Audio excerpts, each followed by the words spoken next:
to the brother Amir Sattar.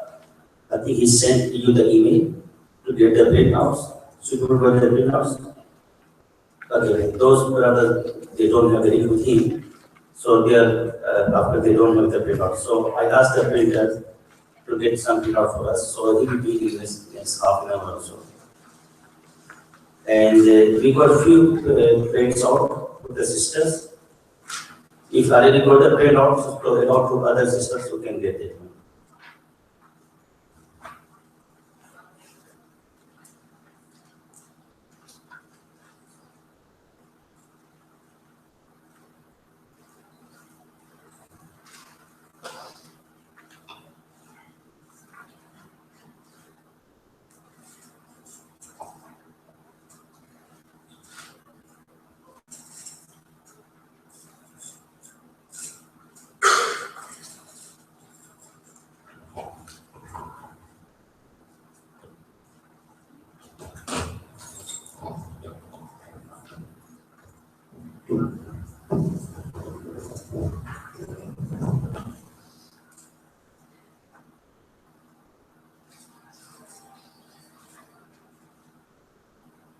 There are brothers are online, different states waiting for them as well, so they can join us.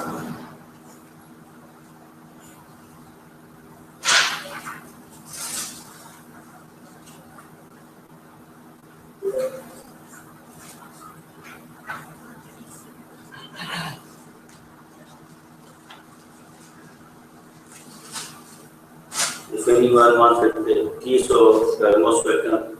So water is ready there. So tea or juice or water.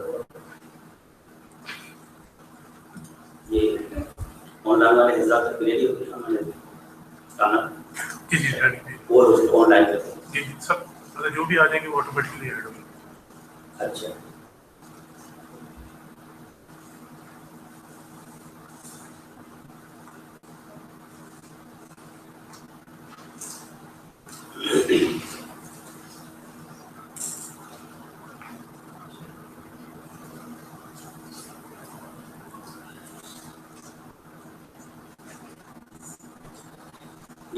so far, let me can close it.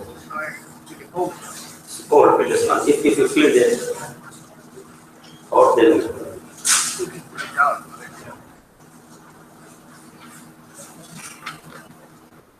आप इधर आप इधर आइए chair मेरे बुजुर्गों के लिए जो है ना वो चेयर रखें जवानों के लिए माशाल्लाह मुजाहिद है देखिए इसी तरफ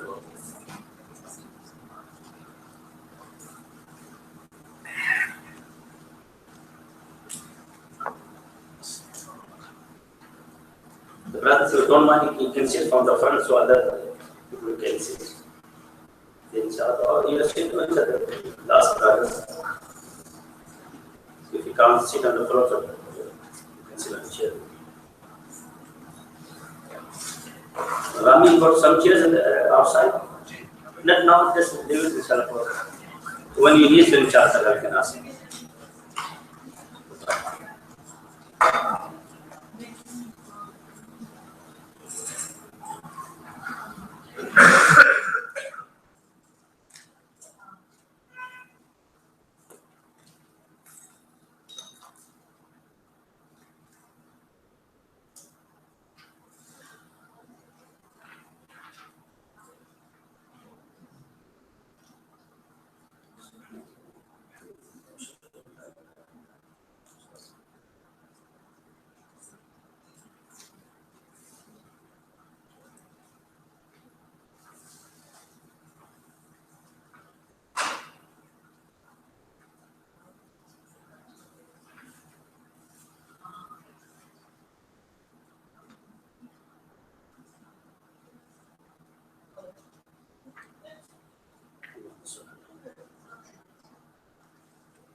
during the lecture, if you have any questions come to your mind, just write down in your notebook. And then, inshallah, when you finish this lecture, then inshallah, you are most welcome to ask the questions. I don't want to do the lecture, you ask any questions, so maybe my mind will go to different areas. So we have to focus on the lecture first, inshallah. And then at the end of the session, we go to session. First session, inshallah, we start for the Hajj and Umrah, all these details. And then we break for Zohar Salah and break for lunch as well. And inshallah, we have the questions session. And then we have another part that will be the receiving to the Manmura. So inshallah, will be after Zohar, inshallah.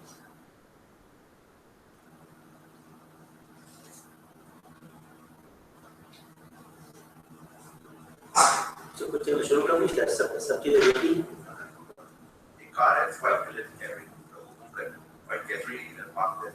white Camry and the number 13.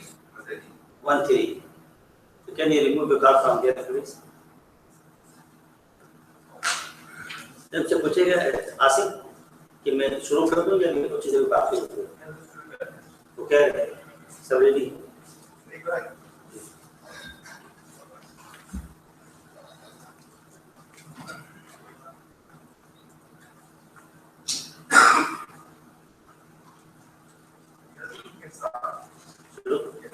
Bismillahirrahmanirrahim. Alhamdulillahi wa kafa wa salamun ala ibadihi alladhina istafa amma ba'd. Wa a'udhu billahi minash shaitanir rajim. Bismillahirrahmanirrahim. Wa atimul hajja wal 'umrata lillah.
Bismillahirrahmanirrahim. Alhamdulillah wa salamun ala ibadihi alladhina istafa amma ba'd. Wa a'udhu billahi minash shaitanir rajim. Bismillahirrahmanirrahim. Wa atimul hajja wal 'umrata lillah. So, alhamdulillah, we gathered here to learn about the procedure of Hajj and Umrah, how we can perform Hajj and how we can perform Umrah. Inshallah, we are going to explain the full detailed lesson, how to perform Hajj and how to perform Umrah. So we are going to teach both of the important thing, because some people they perform maybe Hajj Kiran. So those who perform Hajj Kiran, they have to perform Umrah. Those who perform Hajj Tamattu, they have to perform Umrah. So inshallah I will explain in details how to perform Umrah. Okay, now we go to slide by slide. So slide number 3.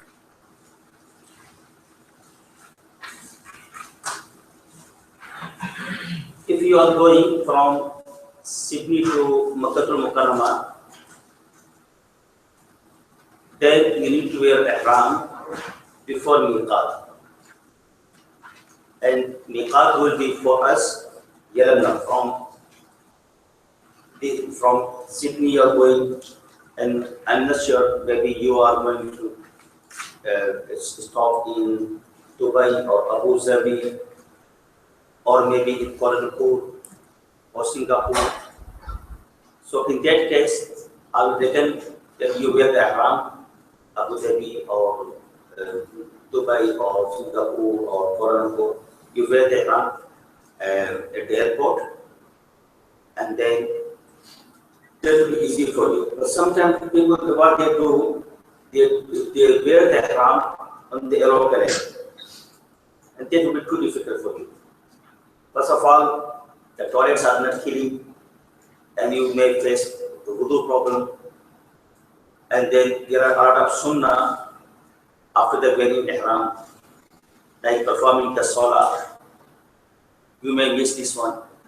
So many difficulties. So best way is to wear the ihram at the airport. The nearest, Abu Dhabi or Dubai, or if you are going from Kuala Lumpur to Jeddah directly, then you can.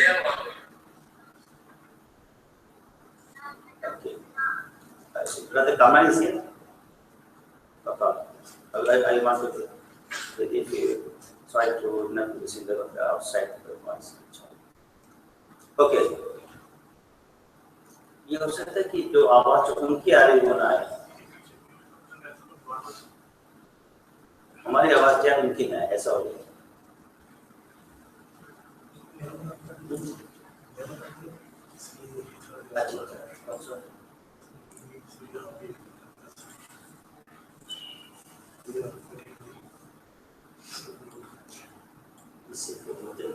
हमारी आवाज क्या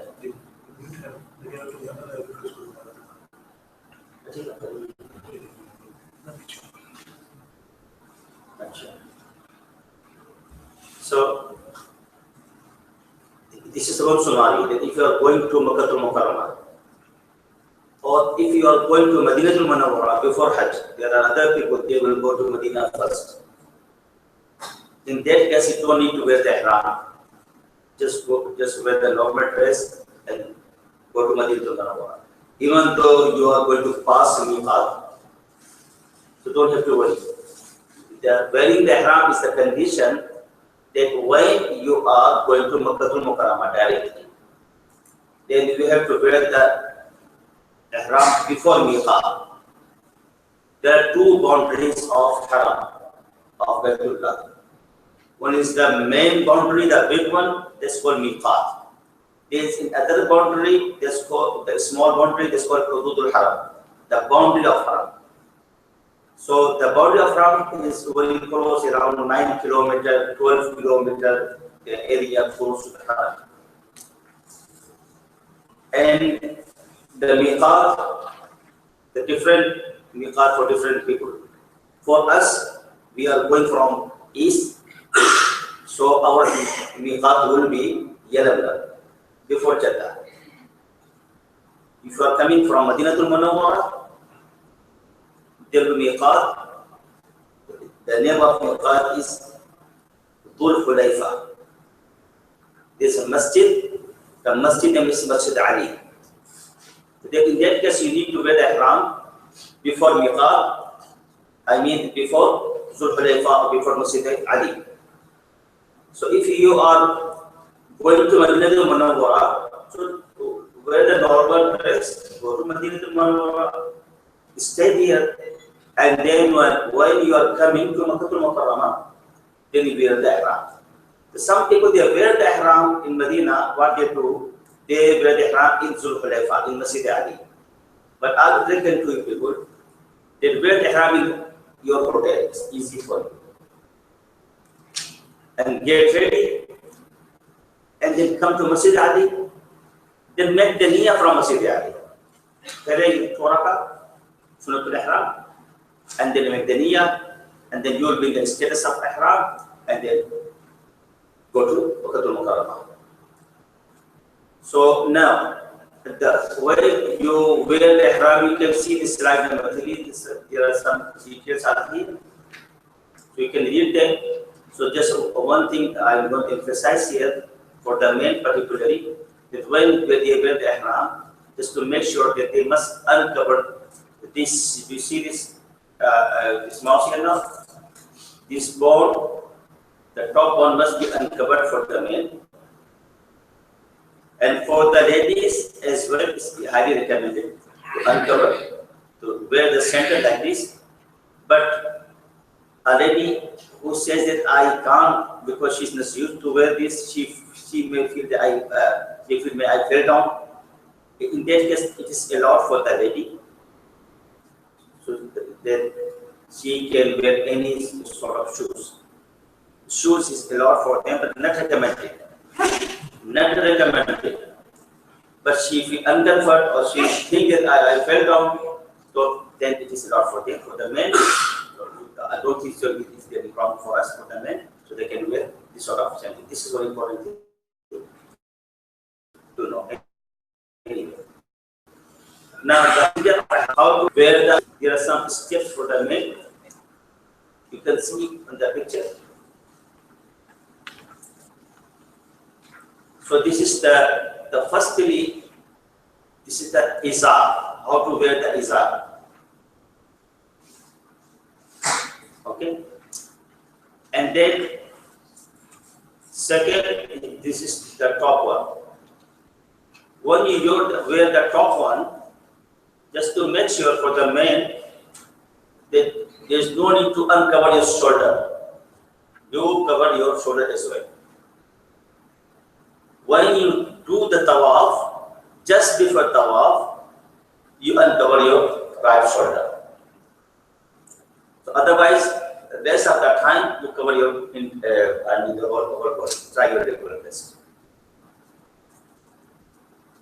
And for the ladies, very important for them, so they will wear the normal dress, and then on top of that they can wear the extra cloth or the extra hijab, and only the issue is the covering the face. So during the ihram, so they make sure that they do not put any clothes on their faces. This is very important thing. Men, of course, no problem for us. We are not doing the niqab anyway, so no problem for us. But for the ladies, so just to make sure they not cover or do not put any cloth on their faces. Now the question is here: a lady who wears the niqab always, and she doesn't want anyone to see her face. Of course, this is very good thing, alhamdulillah, why not? So now the issue, how they can avoid this sort of thing. So number one, I can give one suggestion is here, that they can wear the hat, and then they can put the top cloth on top of that. They can cover their face, and the cloth won't touch to her face. That's the one way to do this.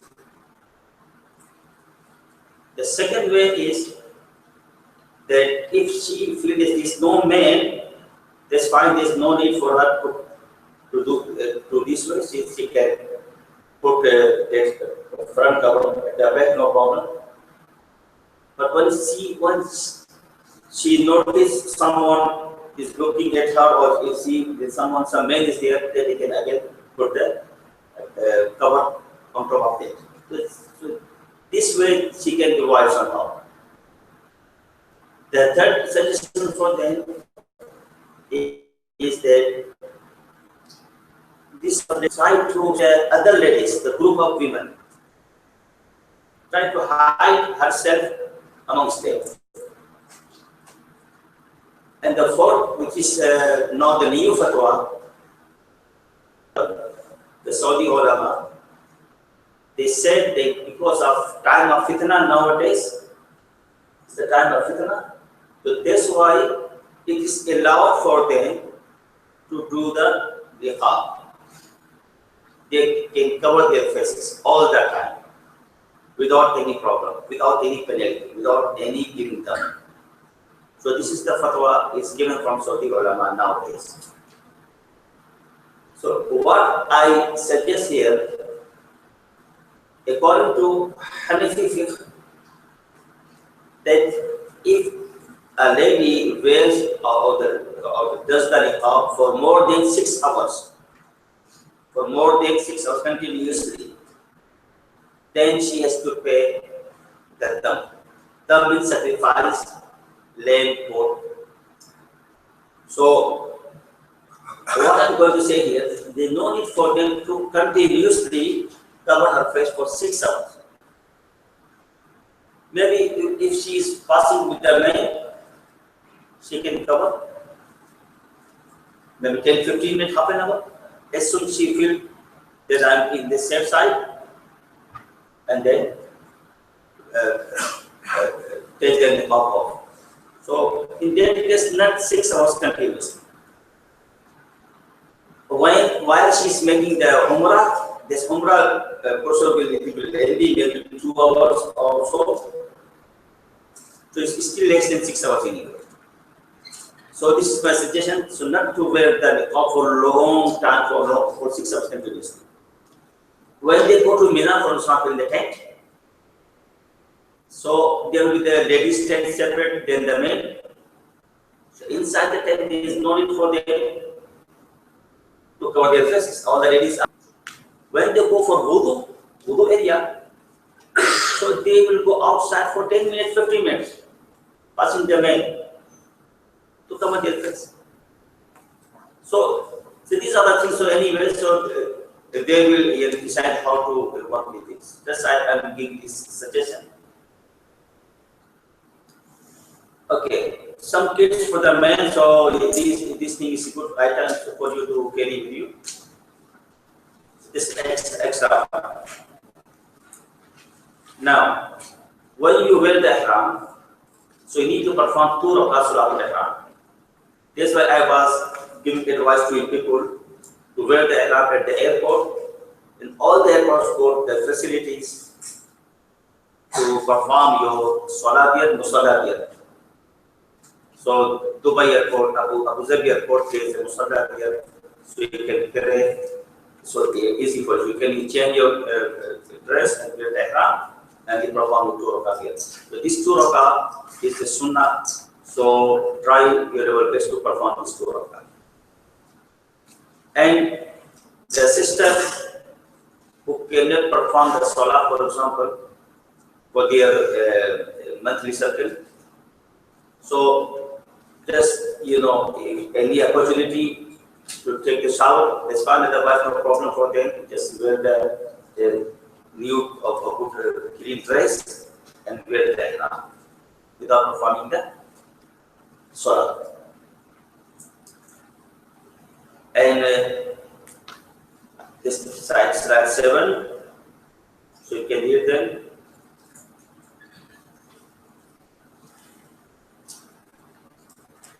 This is a picture for performing 2 salah, the 2 rakats of ihram. When you finish your 2 rakat, then you need to make the niyyah. Niyyah not necessary to say in Arabic. You can say your own word. So just I wrote here for you in Arabic as well. Allahumma inni uridu al-umrata fayassirha li wa taqabbalha minni. The meaning of this intention is niyyah. Oh Allah, I am making the niyyah for the Umrah, make it easy for me and accept from me. This is the niyyah. So you can say it in your own words, in own language. Or if you want to memorize this dua, you can say in Arabic, no problem. But that's up to you.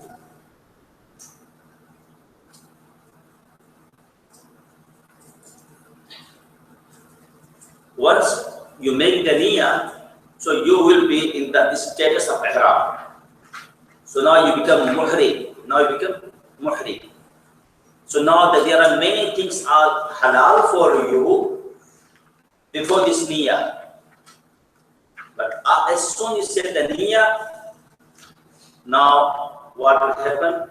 That now you become the status of ihram. So inshallah we give the list, the few things are forbidden on muhrim. Okay. So as soon you make the niyyah, the next slide number 10. So you need to say talbiyah. This talbiyah and say this talbiyah as much you can. لبيك اللهم لبيك لبيك لا شريك لك لبيك إن الحمد والنعمة لك والملك لا شريك لك. So you say this talbiyah as much you can. So sometimes Hujjaj, I noticed that during the status of ihram, they talk a lot in different matters. So I will reckon to them, please, when do you become muhrim and you are in the status of ihram, try to avoid unnecessary talk. Make yourself busy in the remembrance of Allah subhanahu wa ta'ala and do talbiyah. This talbiyah is very important for the Hujjaj. Say this one as much as you can. So basically it is the answer. You are replying what your ruh said. I just tell you the history very quickly. That when Prophet Ibrahim alayhi salam built the Baytullah, Allah subhanahu wa ta'ala told him, "Adhin fil nas bil Hajj." O Ibrahim, make the announcement for the Hajj. Make the announcement for the Hajj. He said, "Oh Allah, who's going to hear me? I don't see any human being here." Allah subhanahu wa ta'ala said to him, that, "Oh Ibrahim, just you make the announcement, it's my responsibility to take your voice to everywhere. So every human being will listen to your voice. Don't have to worry." Then he made the announcement, all people come for Hajj. Subhanallah, those people who were alive at that time, Allah subhanahu wa ta'ala reached his voice to every human being. So those people who replied by saying labbaik, so they got the opportunity to perform Hajj, and they did. Not only those people who alive at that time, Allah subhanahu wa ta'ala took this voice to Alam al-Arwah. So my ruh and your ruh hear that voice, subhanallah. And so those arwah, those ruh who replied labbaik by saying labbaik, so Allah subhanahu wa ta'ala gave them the opportunity in this dunya, where they brought the people come to this dunya, and this body, mashallah, physically perform Hajj, alhamdulillah. So me and you, alhamdulillah, this means, alhamdulillah, who said labbaik. That's how you're going to perform now. So this is the labbaik. This is the answer. So we are going to physically perform now. If your ruh said 10 times, for example, labbaik, you get opportunity to perform 10 times. Depends. And Imam Abu Hanifa rahmatullah alayhi, Ahmad ibn Thabit rahmatullah alayhi, he performed 55 Hajj.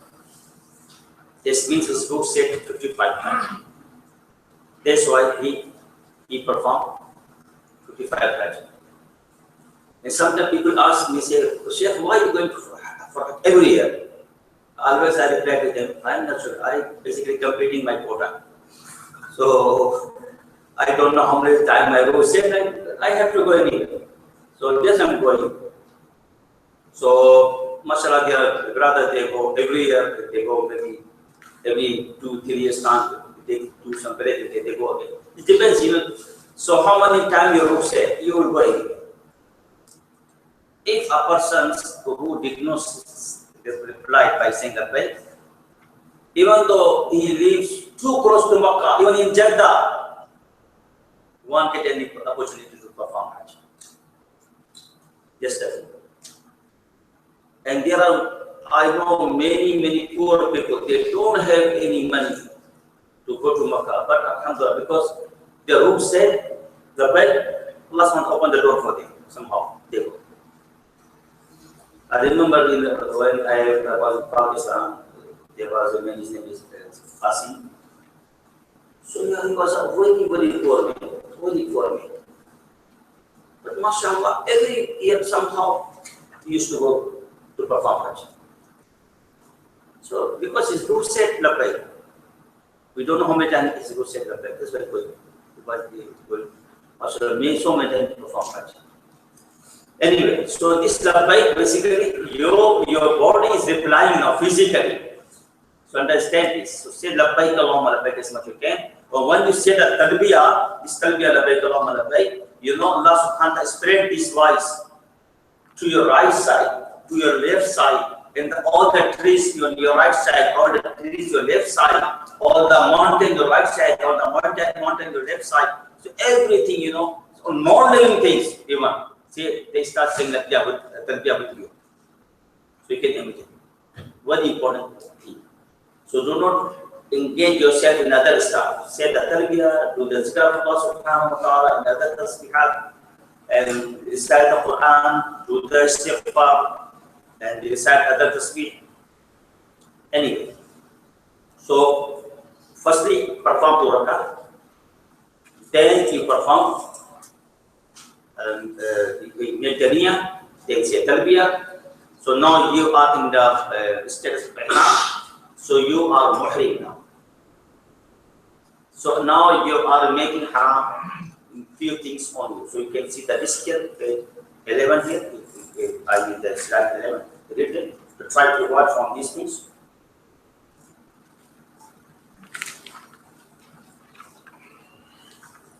Something are makruh, but try to avoid even makruh things. Okay, so we are going to slide 12.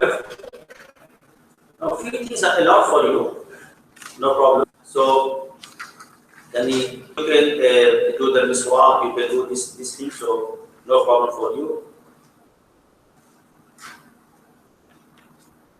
Clear, everyone? Yeah. If you are going from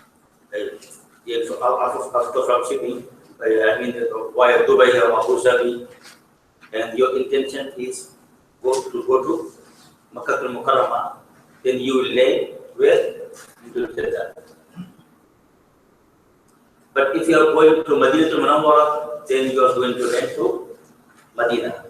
Anyway, so just one scenario here. So you are landing to Jeddah. There will be some process.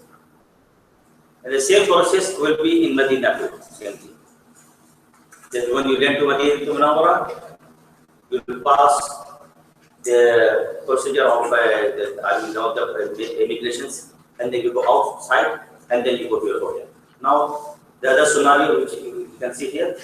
So you land to Jeddah, and then from here you go to the immigration procedure.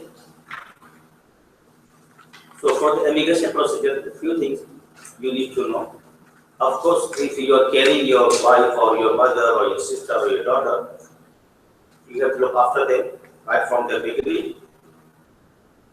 So when you come to this area, immigration area, so they will ask, the shurta will ask you that okay, ladies will go to the other side, men will go to the other side. They basically do not allow people, the men and women, being in the same window. They accept them. So you don't have to worry. Just ask your mahram. Okay, you just, when you finish your procedure, the immigration procedure, just go out and wait for you somewhere here. And if you finish before that, you come out and wait for her. Is it clear? So because right from the beginning you have to look after them. So when you finish your this immigration procedure, then you go to take your luggage from the bed, and then you go out from the immigration. So when you out from the immigration, you can see this tunnel, Hajj terminal. So this Hajj terminal basically looks all same. And if you are arriving to Jeddah at night time, so every people wearing the same dress, men the same ihram, women the same ihram. So if somehow you miss your wife or your daughter or your mother, it's very hard for you to find her. Because at night time, the same dress is very hard. That's why it is very important for you. Yeah, right from the beginning, you have to look after your family. If she wants to go to toilet area, just to make sure that because all the toilets look same. And all the doors same. So what you can do, okay, you can ask them, okay, you go, I'm waiting for you in this exit particularly. So when she comes back, then you have to look after her. So it's very important. Sometimes people waste their time, hours, try to, like of course, new area, and most of the doors, everything written in Arabic number, door 8 in Arabic, door 9 in Arabic. 9 is fine, English and Arabic very close, but the other 4 different ways. So just to make sure that you have to look after your family. Anyway, from this, what will happen if you are going with the group? So your group leader will look after it. Will look after your passport, everything. So anyway, so just follow your group leader. He will ask you where you are going to stay in this terminal. And then finally you proceed to bus area. This is the bus area for you. So then you sit there, and all the luggages will be inside the bus. Don't have to worry about your luggages. So inshallah, all safe. Just one thing I can tell you, it can happen, may Allah subhanahu wa ta'ala protect, but if it happens to any of you, that if you miss in any bag, so I go back to this slide. Okay. After the immigration, there will be the bed. So you will know the flight number is this, the front flight number. So the your luggage should be, let's say the bed 4, 5, or whatever. So if you do not find, everyone got their luggages, but except you, maybe you have got 3, but you can see 2, 1 is missing. So there are people you can complain, like in the airport, you complain, and they will arrange for you. So when you complain and show them your tag, and then they will organize for you. Basically, you know what happened? Sometimes your luggage go to the other airport, Matar Abdul Aziz, by mistake. Usually they put the Hajj tag somehow in a trip, or somehow anything happened, or maybe the people they do not care. So your luggage maybe go to the other airport. But these people, when you complain to them, they will find. And then they will ask these people, okay, bring this. So internally, within half an hour, this happened to me in the past, alhamdulillah, within half an hour, I got my bag. So don't have to worry. So don't panic and say, oh, I don't know what happened to this, where is my bag? Inshallah, you'll get it.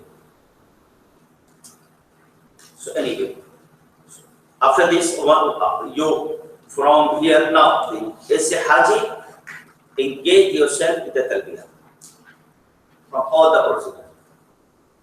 Immigration, going out, terminal, sitting on the bus, say talbiyah is not okay.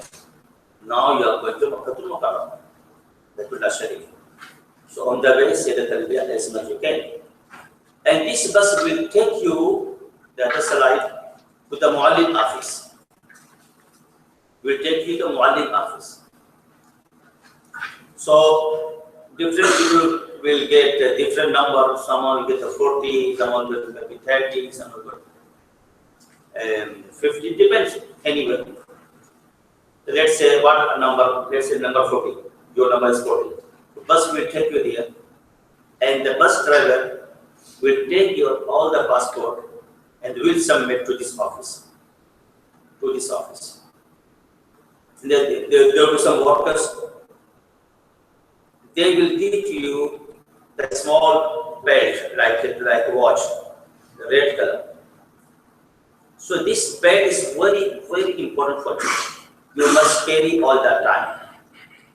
The reason why I'm saying this, may Allah protect you, us, and everyone. If something happens and you don't have your belt and then you die, so how the people you know that this person belongs to which group? There are many missing groups, always we hear this, missing. So they can't find, no way to find. That's the only way is the belt. They will know, okay, this is Maktab number 40, that this person is belong to Maktab or Muallim office 40. And then on the belt there's a number, let's say 786, 7, or any number, 1, 2, 3, 4. So they will know that, when they submit your passport here, there's a box. The number you got here in your belt, the same number is here. So they will know, they will see, okay, this number, they will find your passport. When they will find your passport, they will know your full name. And from here, they will know your hotel, your group leader, everyone. Then they will inform that that person is passed away, is died. And then people know about it. Otherwise, the missing is, they will try, if they can't, they will bury. This person will be the missing person. So that is very important. You understand, my brothers and sisters? Very important. So do not lose. If somehow you lose, then ask your group leader again, please organize for me another one. Somehow you miss it. Sometimes you make a wudu, you get outside and then forget to take it back. It's can happen. So that's what I'm saying, to ask your group leader, please organize another one. And on top of that, what you can do, it's all safety reason I'm saying. If you lost this one, but try to carry the hotel card with you, at least. So this is another way. So they will find out that this person carrying the card, so maybe they go to the hotel. And the third option, some group leader they do, some they don't. I noticed from last year, some group, because of this incident happened, so they basically ask you extra photograph, and then they give the card. So if you get the card with the Muallim name, with the hotel name, alhamdulillah, that will be very nice too. So these are all the safety reasons. So you carry this card or carry hotel's card or the belt. Anyway, from the Muallim office, you'll go to your hotel. It's a hotel in Makkah. Not necessarily the same hotel, depends. Just is a picture. Don't fight with the group leader. You see the picture, okay, the Makkah hotel was like this, but we are there, different hotel. Just the picture.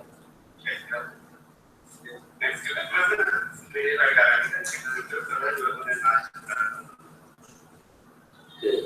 Yes, I'm trying to.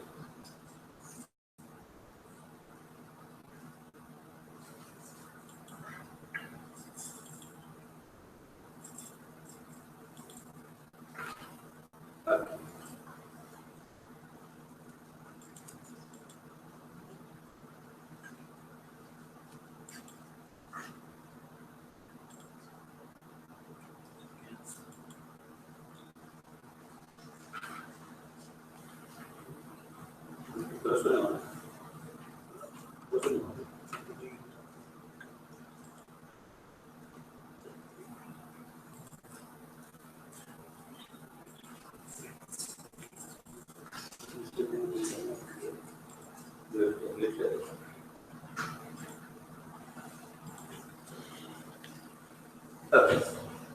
So from the hotel, okay, when you go to your hotel, the firstly, your group leader will tell you about your rooms, you will know already. One important thing I'm going to explain to you now. If, for example, you are going with some other brothers, you know them very well, and really want to stay in the same room, ask your group leader, look, Mr. Fula Fula Fula, XYZ, I want to stay with you. So please make sure that those brothers will be with my room. So he can organize now. Same thing to the sisters.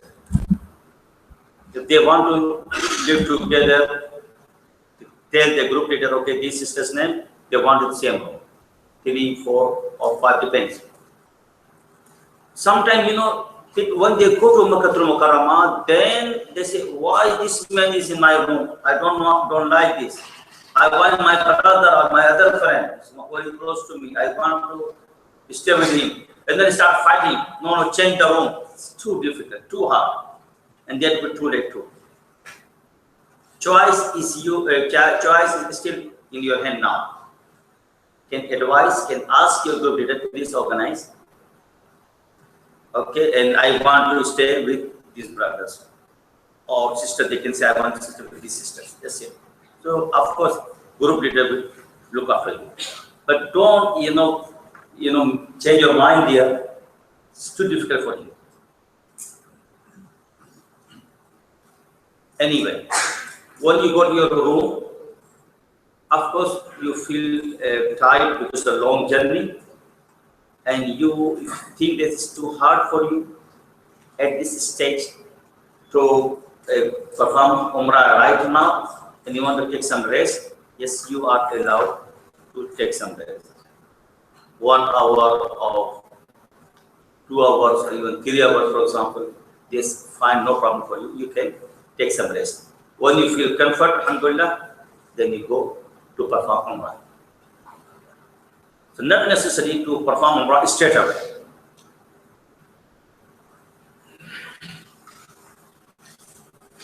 Now, sometimes people, they want to perform Umrah together with the 30 people all together. It's too difficult for group leader, and a person, you want to perform Umrah with him because he performed Umrah before, you want to join with him, and then okay, he will say, okay, come inshallah, go with us. But inside, as soon you go to Haram, there's no surety that you 30 people or 20 people will be together. You may miss each other. 90% chances that you miss. In that case, my advice is that if you are with your mahram, firstly you have to make sure that you must be with your mahram. That's most important thing. And before you go to Baitullah Sharif, make sure you have to get the hotel card. In case, if you miss your wife or your daughter or your mother, your mahram, so just they tell her, okay, follow all the procedure of Umrah. When you finish, go to hotel. There's the card, you can go yourself. The people will help you, okay, where's your hotel? No problem. So same thing for the men. So this is very important for you brother and sister to know. Anyway, I would suggest make a small group, like 5 or 6, 7, enough. Small group. It will be much easier. So, but if you're big group, it's very hard. It's very hard. And the other thing, when you enter to the Baitullah Sharif, there are different points. You can ask the brothers, okay, in your group, when you finish the tawaf, during tawaf, there's a chance to miss each other. Tell them, okay, when you finish the tawaf, here's a green light, or here's a dead door, and any sign. Ask them, okay, I'll be waiting here. Or you finish before me, then you wait for me here. This is another sunnah. Anyway, so performing Umrah, it is Sunnatul Muakkada. And if you get any opportunity to perform Umrah in the month of Ramadan, subhanallah, you will get a lot of reward. The Prophet ﷺ said, a person who performs Umrah in the month of Ramadan, he will be like annahu hajja ma'iyya, that he performed Hajj with me. A person who performed Hajj with the Prophet ﷺ, so how much the reward you will get? The Prophet ﷺ said, a person who performed the Umrah in the month of Ramadan, he will be like he performed Hajj with me. So this way you can see in the month of Ramadan, subhanallah, the crowd like a Hajj crowd. There are few days are makruh and desirable to perform Umrah on those days. Like 9th, 10th, 11th, 12th, and 13th of Zulhijjah. But in those days, do not perform the Umrah. And do not copy anyone. You can see some people, they do perform Umrah, particularly on the 13th. They think that, okay, we finish our Hajj. Now I want to make another Umrah before I leave Makkah. And they perform on the 13th. It is forbidden. So do not copy anyone. So you have to stick with this. But if you really want to, you can perform the Umrah on the 14th. Or, for example, you are traveling or you are departing on 14th, for example, and you really want to, very keen. So I suggest on the 13th of Zulhijjah, after Asr, you go to Masjid Aisha, pray Maghrib there, and after the Maghrib there will be 14th Zulhijjah start. Okay? Then you wear the ihram, and then you perform the Umrah night time. Because that night will be 14, not the 13th. Because you are living the very next day, you want to make another Umrah, that's the best way to do this. Anyway,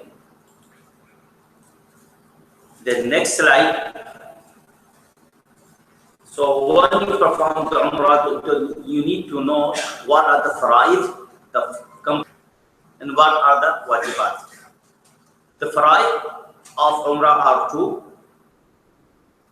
Number one, the wearing the ihram. Of course, without the ihram, if you are going to perform Umrah with a normal dress, you are basically missing the first. If you're missing the first, then means you have to repeat. Like a salah, like a praise. If you, in the salah, if you miss any farad, so what you will do then? Repeat the salah. There is no other way. If you miss any wajib in the praise, yes, there is some way to compensate this. How? To perform sajda. For example, if you are performing 3 rakat salah like a maghrib or witr, or 4 rakat salah, and after 2 rakat you have to sit for qada ula. But what happened? By mistake you missed this qada ula, the first qada. So basically you are missing the wajib. You don't have to worry. Complete your 3 rakat or 4 rakat, and at the last rakat you do the sajda because you missed the wajib. But if you miss the fard, so there is no way except you have to repeat it. Like you missed the qiraat, or you missed the ruku, or missed the sujood. These are the fara'id. If you miss any of them, you have to repeat your salah. You got the point? Similarly here, if you miss the wearing the ihram, you did not wear the ihram, and you go to Baitullah Sharif with the normal dress, performing Umrah, basically you are missing your fard. And there are 7 circuits of tawaf. Out of 7, the 4 circuits are fard. The 4 circuits are fard. So you need to make sure that at least you have to complete 4 circuit of tawaf. So if you complete 4 circuit of tawaf, you are in safe side now. Completing all 7 circuit is wajib. And out of 7, 4 is farad. You got the point? Anyway, so okay, so the reason why I'm going to explain here these 4 circuit, I explain one scenario that you are performing the tawaf, and during the tawaf, your wuzu is gone, for example. In circuit number 3 or in circuit 4, of course, you have to go and make another wudu and come back. So what you're going to do, because you are within the 4 circuits, you have to start from the beginning. You have to start from the beginning. But if you are in the circuit number 5 or 6, and then your wudu is gone, and you come back, when you come back after the wudu, so you can start from there, from the 6. From the whatever in the circuit you were, so from this circuit you can come. No tayammum, because tayammum is a different thing. That water is not available. If water is not available, then you perform the tayammum. So that's why the condition, of course, is okay. This is about okay. Just drop here the papers. Okay. If anyone wants to get the hard copy, so now we got now a hard copy. We get from the papers. कोई एक साथी help कर दें आप, जिस किसी को चाहिए ना, और लेडीज में भी any sister needs any hard copy, any sister need hard copy for these slides, sisters? Okay, you got enough?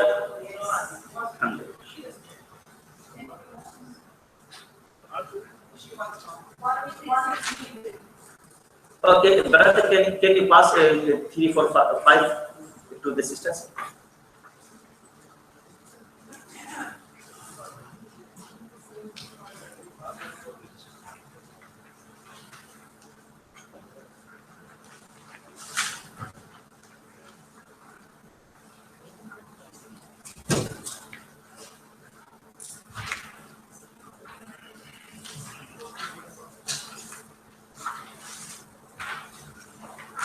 इनको भी दे दीजिएगा.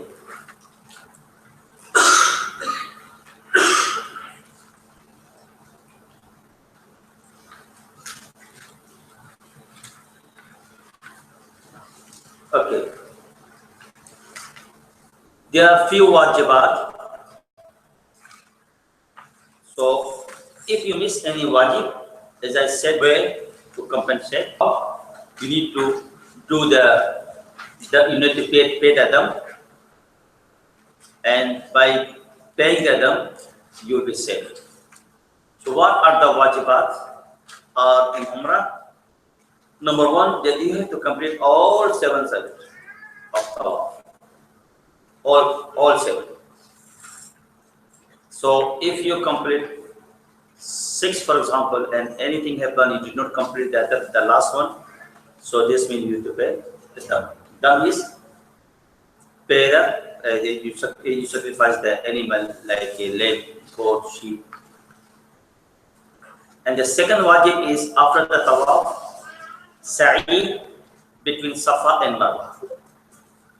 Clear? Sa'i, I will explain in details. So just you need to know the wajibat. Sa'i between Safa and Marwa is wajib. And the last is shaving or trimming the hairs. Both are allowed, halaq and qasar, both are allowed. Shaving means halaq, trimming means qasar. Both of them are allowed for you, but highly recommended to do the halaq, the shaving. The Prophet sallallahu ta'ala alaihi wasallam, he made a dua. He said, Allahumma qfir lil muhalliqeen. Sahaba said, Walil muqassirin. What about a messenger? Those people who trim their hairs. He said, Allahumma qfir lil muhalliqeen. They said, Walil muqassirin. 3 times the Prophet sallallahu alaihi wasallam said, Lil muhalliqeen. After the 3rd time, when the Sahaba said again, Lil muqassirin, then he said, Lil muqassirin. And for the muqassirin as well. And the Quran mentioned about this. Allah subhanahu wa ta'ala says, La tadkhulunna al-masjid al-harama insha'Allahu aminina muhalliqina ru'usakum wa muqassirina. So Allah subhanahu wa ta'ala put halaq before qasam.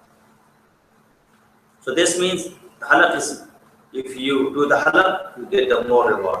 But anyway, both of them are allowed. Okay. So these are the wajibat for the next slide number 21. When you enter to the Baitullah Sharif, so you need to say that Allahumma aftah li abwab rahmati wa sahhil li abwab rizqi. Like any masjid, when you enter, you say this thing, same dua say when you enter to the Baitullah Sharif. And when you enter to the Baitullah Sharif, and when you look at Baitullah, so you don't move further. I will reckon to you that you stop there and look at Baitullah and start making dua as much you can. And prepare yourself that what sort of dua you're going to make. Of course, every human being, a lot of in their mind, a lot of needs. They want this, they want this. So ask Allah subhanahu everything. Inshallah, Allah subhanahu will accept our supplication and our dua. Just a place. So take your time for the dua. You are not going back now. So you are going inside for the period of some time here. So inshallah, take your time, make your dua. And with this belief that Allah subhanahu will accept my dua. Okay, now there's the view here, Baitullah Sharif.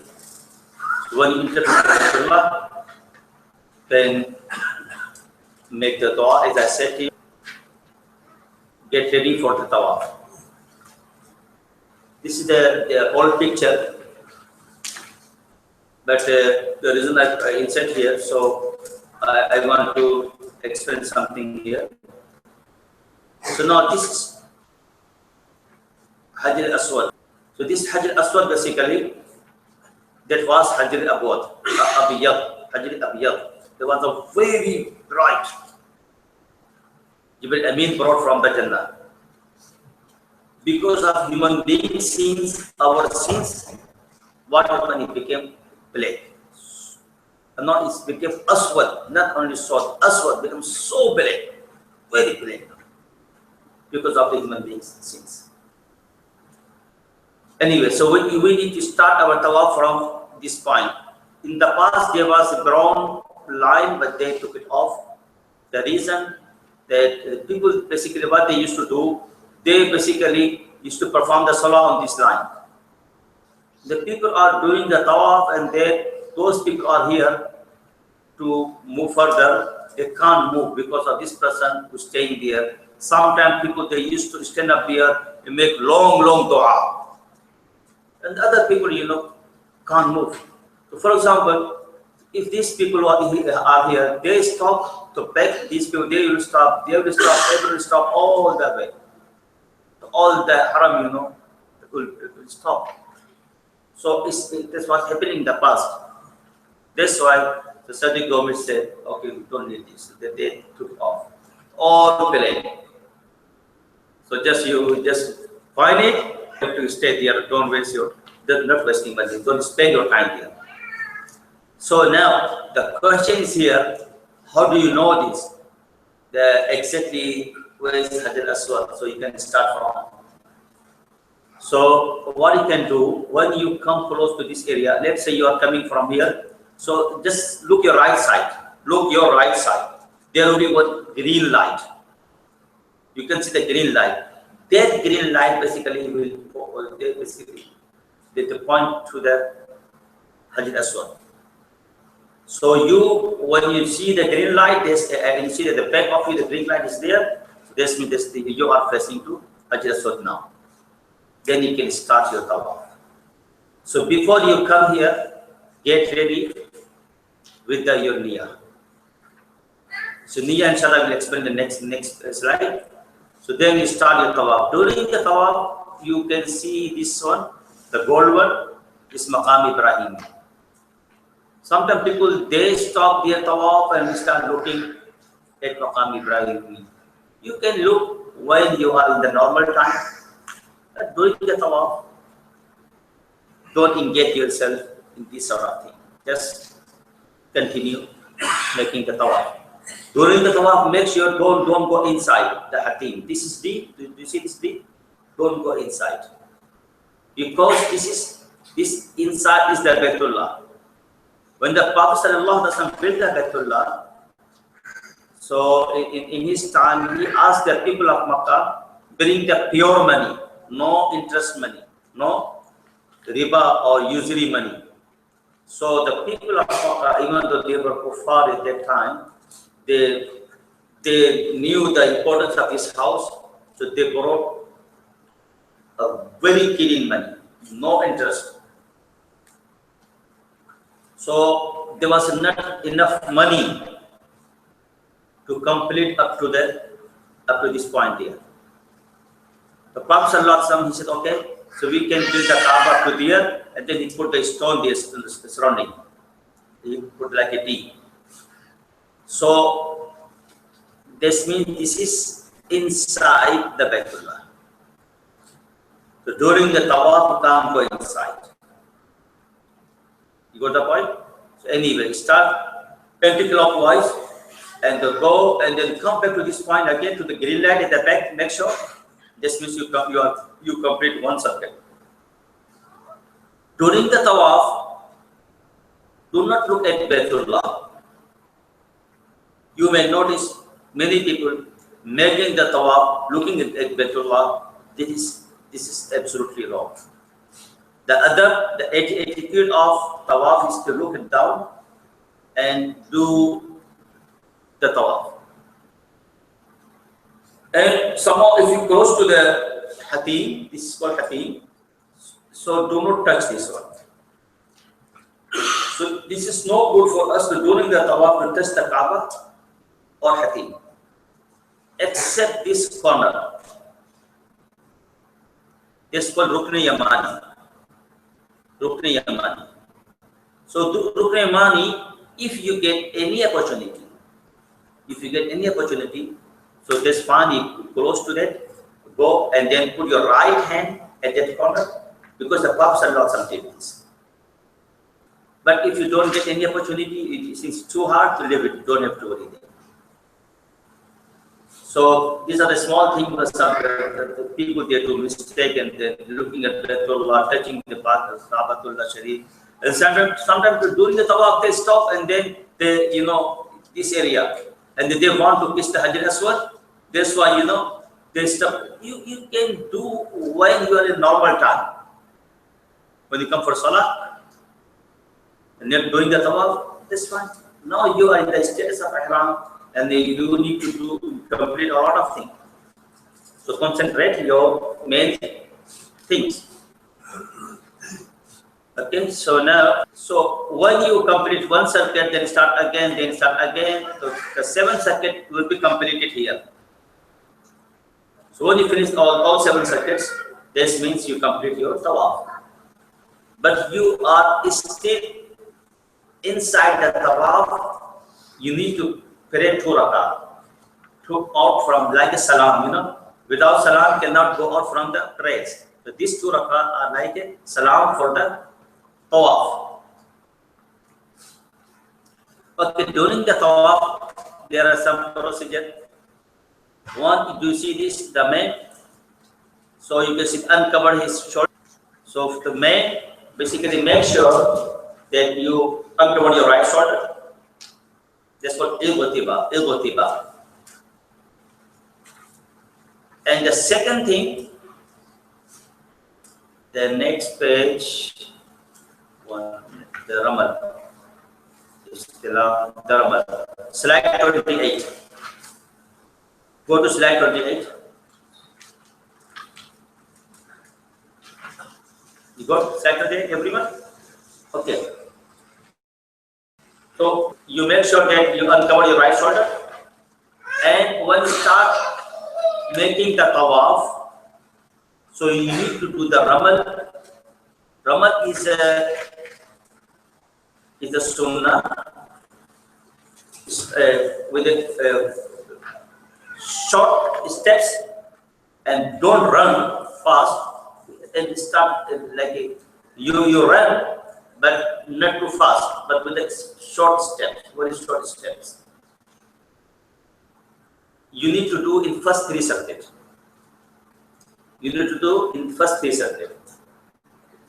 One thing very important to know, sometimes people want to follow this sunnah from Ramal, and they push other people. Don't do this. So for the Ramal, I tell you the basically how you do. You need to move your both shoulder like this, and you need to run like this. So now, if you think that no one is in front of you, do it. If the other brothers are there, other people are in front of you, and this means you are pushing them. And there are people, they push, they want to follow the sunnah, they push others, and other people fell down. So this is not a sunnah of the Prophet. If you hurt someone, so make sure if you see any space, do it. And see the people are in front of you, just do the tawaf normally. And then you get an opportunity again, some space, do it. And then otherwise, you can do this way. And the second thing, that if you are sick, or you got knee problem, or old person, or any heart problem, a back problem, so you don't have to do the ramal there. Just do the normal tawaf. This is for the mashallah, the healthy person, there is no problem health-wise. So good. To go back to, okay. Now, the tawaf. So as I said to you, that when you start your tawaf, so when you come to the green light basically point to Hajr Aswad, you make the niyyah. Niyyah again, not necessary to say in Arabic, you can say in own words. Allahumma inni uridu tawaf baytikal haram fayassirhu li wa taqabbalhu minni sab'ata ashwatin lillahi azza wa jalla. So say this if you know Arabic, otherwise in English or your own words in your own language, this is fine. Wallah, making the tawaf of your house, make it easy for me, accept from me with the 7 circles. And then start making the tawaf. And when you start your tawaf, okay, go to slide number 27. Slide 27. Okay. Here,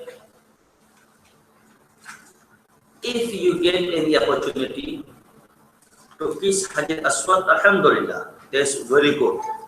But during the Hajj, it's very big task to do. So I advise that do not close or do the Hajj Aswad in Hajj time.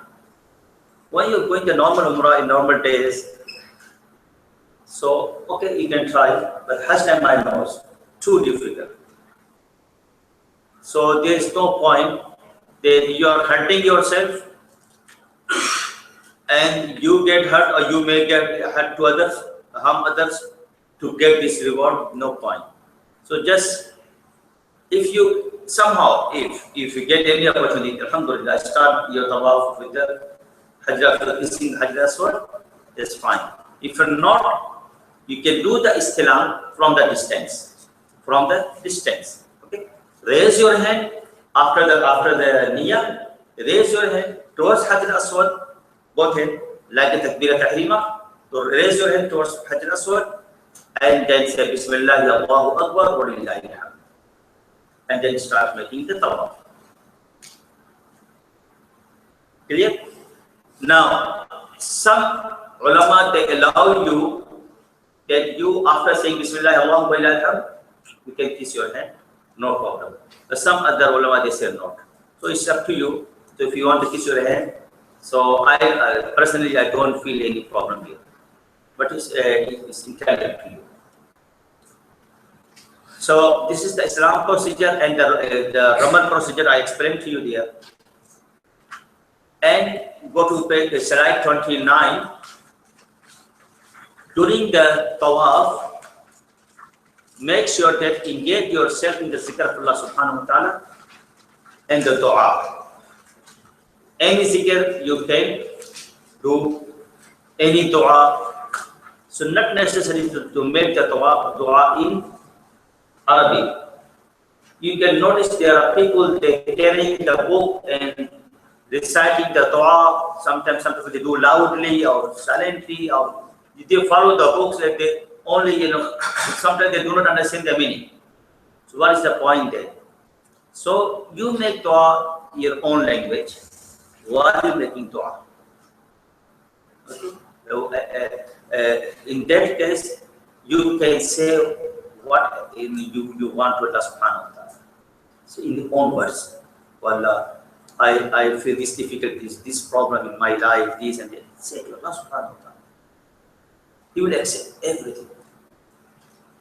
And if you know the importance of this tawaf, you know why we're making tawaf, at that particular time, you will be the best person on the earth for that particular time. If you are spending 1 hour or so during the tawaf, this means this 1 hour, that particular time, you will be the best person on the earth. The hadith of the Prophet sallallahu alaihi wasallam, the best people around the arsh, in the akrama sukkani ahli sama alladhina yatufuna hawla al-arsh. The best people amongst the malaika or the heavens, who are the best, those who make the tawaf around the arsh. Wa akrama sukkani ahli al-ard, the best and most honorable person on the earth, who alladhina yatufuna hawla al-bayt, those who make the tawaf. So we can understand our status. Allah subhanahu wa ta'ala will raise our status. Now, this means we will be the chosen person while we are making tawaf. Alhamdulillah. Now, spend your time, your dua, and zikr. So try to avoid from all sort of talk. And you may notice people making the tawaf talking. Okay, I miss him. When he was there, I don't know where is he. I don't know. What rubbish this? Somebody people talk with the mobile. Okay, I finished, I complete my 7. Where are you now? Do you zikr? Okay, you already, before you decide, okay, when you finish the tawaf, we'll see you there. You already pointed. So there's no point to talk about the dunya. Just make yourself in this. So now this dua, Rabbana atina fid dunya hasanatan wa fil akhirati hasanatan wa qina adhaban nar. So if you go back to slide, the picture, 23.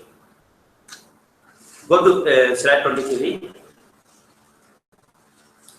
And this corner, as I said to you, the Rukn Yamani, remember, that during the tawaf, you get opportunity to put your right hand here. Do so. So here, 70 malaika, 70 angels are there all the time. All the time. Whatever you make the dua, these malaika say Amin. So now from here to there, to the Hajj al-Aswad, this area, mashallah, very important area. So say the dua, Rabbana atina fid dunya hasanatan wa fil akhirati hasanatan wa qina adhaban nar. The Prophet sallallahu alaihi wasallam used to make this dua. So from Rukn Yamani to Hajj al-Aswad, to say this dua, and on top of that, as much you say any other dua. The malaika says Amin. Okay. When you finish your 7 circuits, so you need to say 2 rakat. This 2 rakat is very important for you. As I said to you, this is like a salam for the salah. This is the way to you get out from the tawaf. For this 2 rakat tawaf, there's no doubt it's highly recommended to perform behind the Maqam Ibrahim. Go back to slide 23. Here's the Maqam Ibrahim. You see this golden one? There's no doubt to perform 2 rakah here. There's no doubt about it. But in Hajj time, too difficult. Other people are making the tawaf, and if you are performing 2 rakat here, what will happen? That those who are making tawaf, because of you, of course, he will stop. So if a person just behind you stop, and the other person back of him will stop. So you will cause for the trouble for others. So please do not perform your 2 rakat here. In any other time, if you think no much people there, alhamdulillah, get this reward. Otherwise, try to perform this 2 rakat anywhere in haram. Anywhere in haram. Now go back to slide 29. So this 2 rakat. So it's Maqam Ibrahimi, as I said to you, is too difficult. So don't go near at that time. Then you can say this 2 rakat anywhere. Sometimes you make the tawaf after Fajr, for example. According to Hanafi fiqh, and you finish your tawaf, and sun is still did not rise yet, so do not perform this 2 rakah. After the Fajr, there is no nafil, according to Hanafi.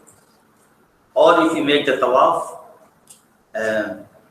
after Asr, and you finish your 2 rakah, your tawaf, so do not perform this 2 rakah, because after Asr there is no nafil, according to Hanafi. But if you are the followers of other imams, like the Shafi'i or other imams, you are allowed to perform those 2 rakah. Got it? So, and right at the sunrise time, it is forbidden anyway.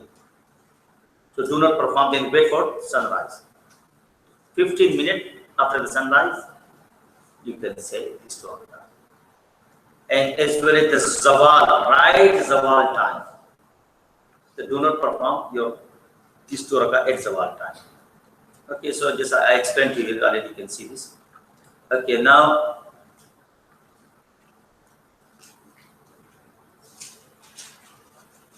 so all done now. So page 30 and then 31.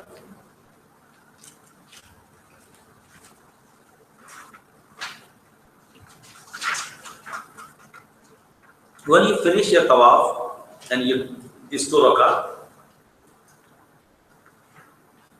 it is good to go to Multazam.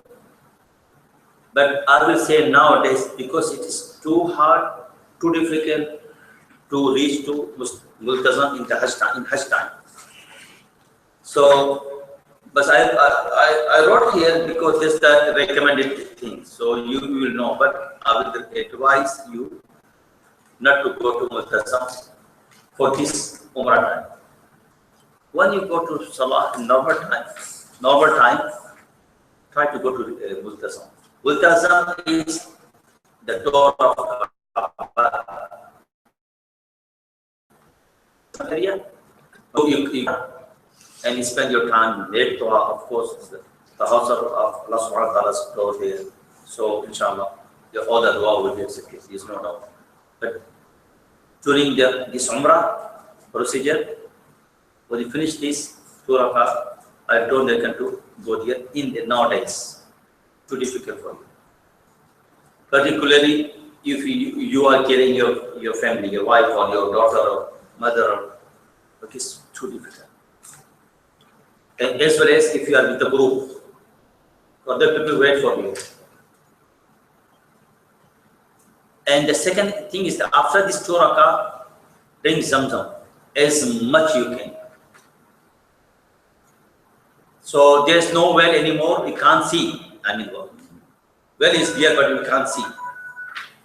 In the past, mashallah, I remember in the 80s, even in 90s, early 90s, mashallah, we used to go inside, mashallah, drink it. But they basically the block all.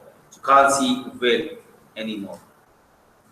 So, but you can see the Zamzam water all there sidewise. So anyway, drink the Zamzam as much you can, and whatever the dua you make or intention you can make, Allah subhanahu wa ta'ala will fulfill. It's a matter of belief.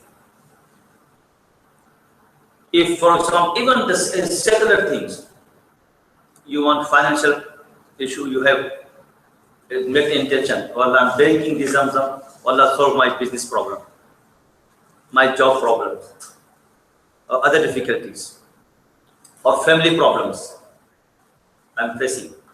So drinking the water Zamzam with this intention, Allah solve my all the problems. Believe me, inshallah, Allah subhanahu wa ta'ala will solve your problems. It depends on your belief.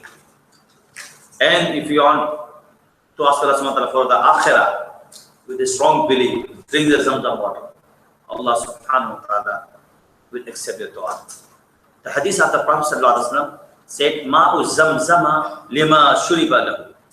Ma'u zamzama lima shuriba lahu.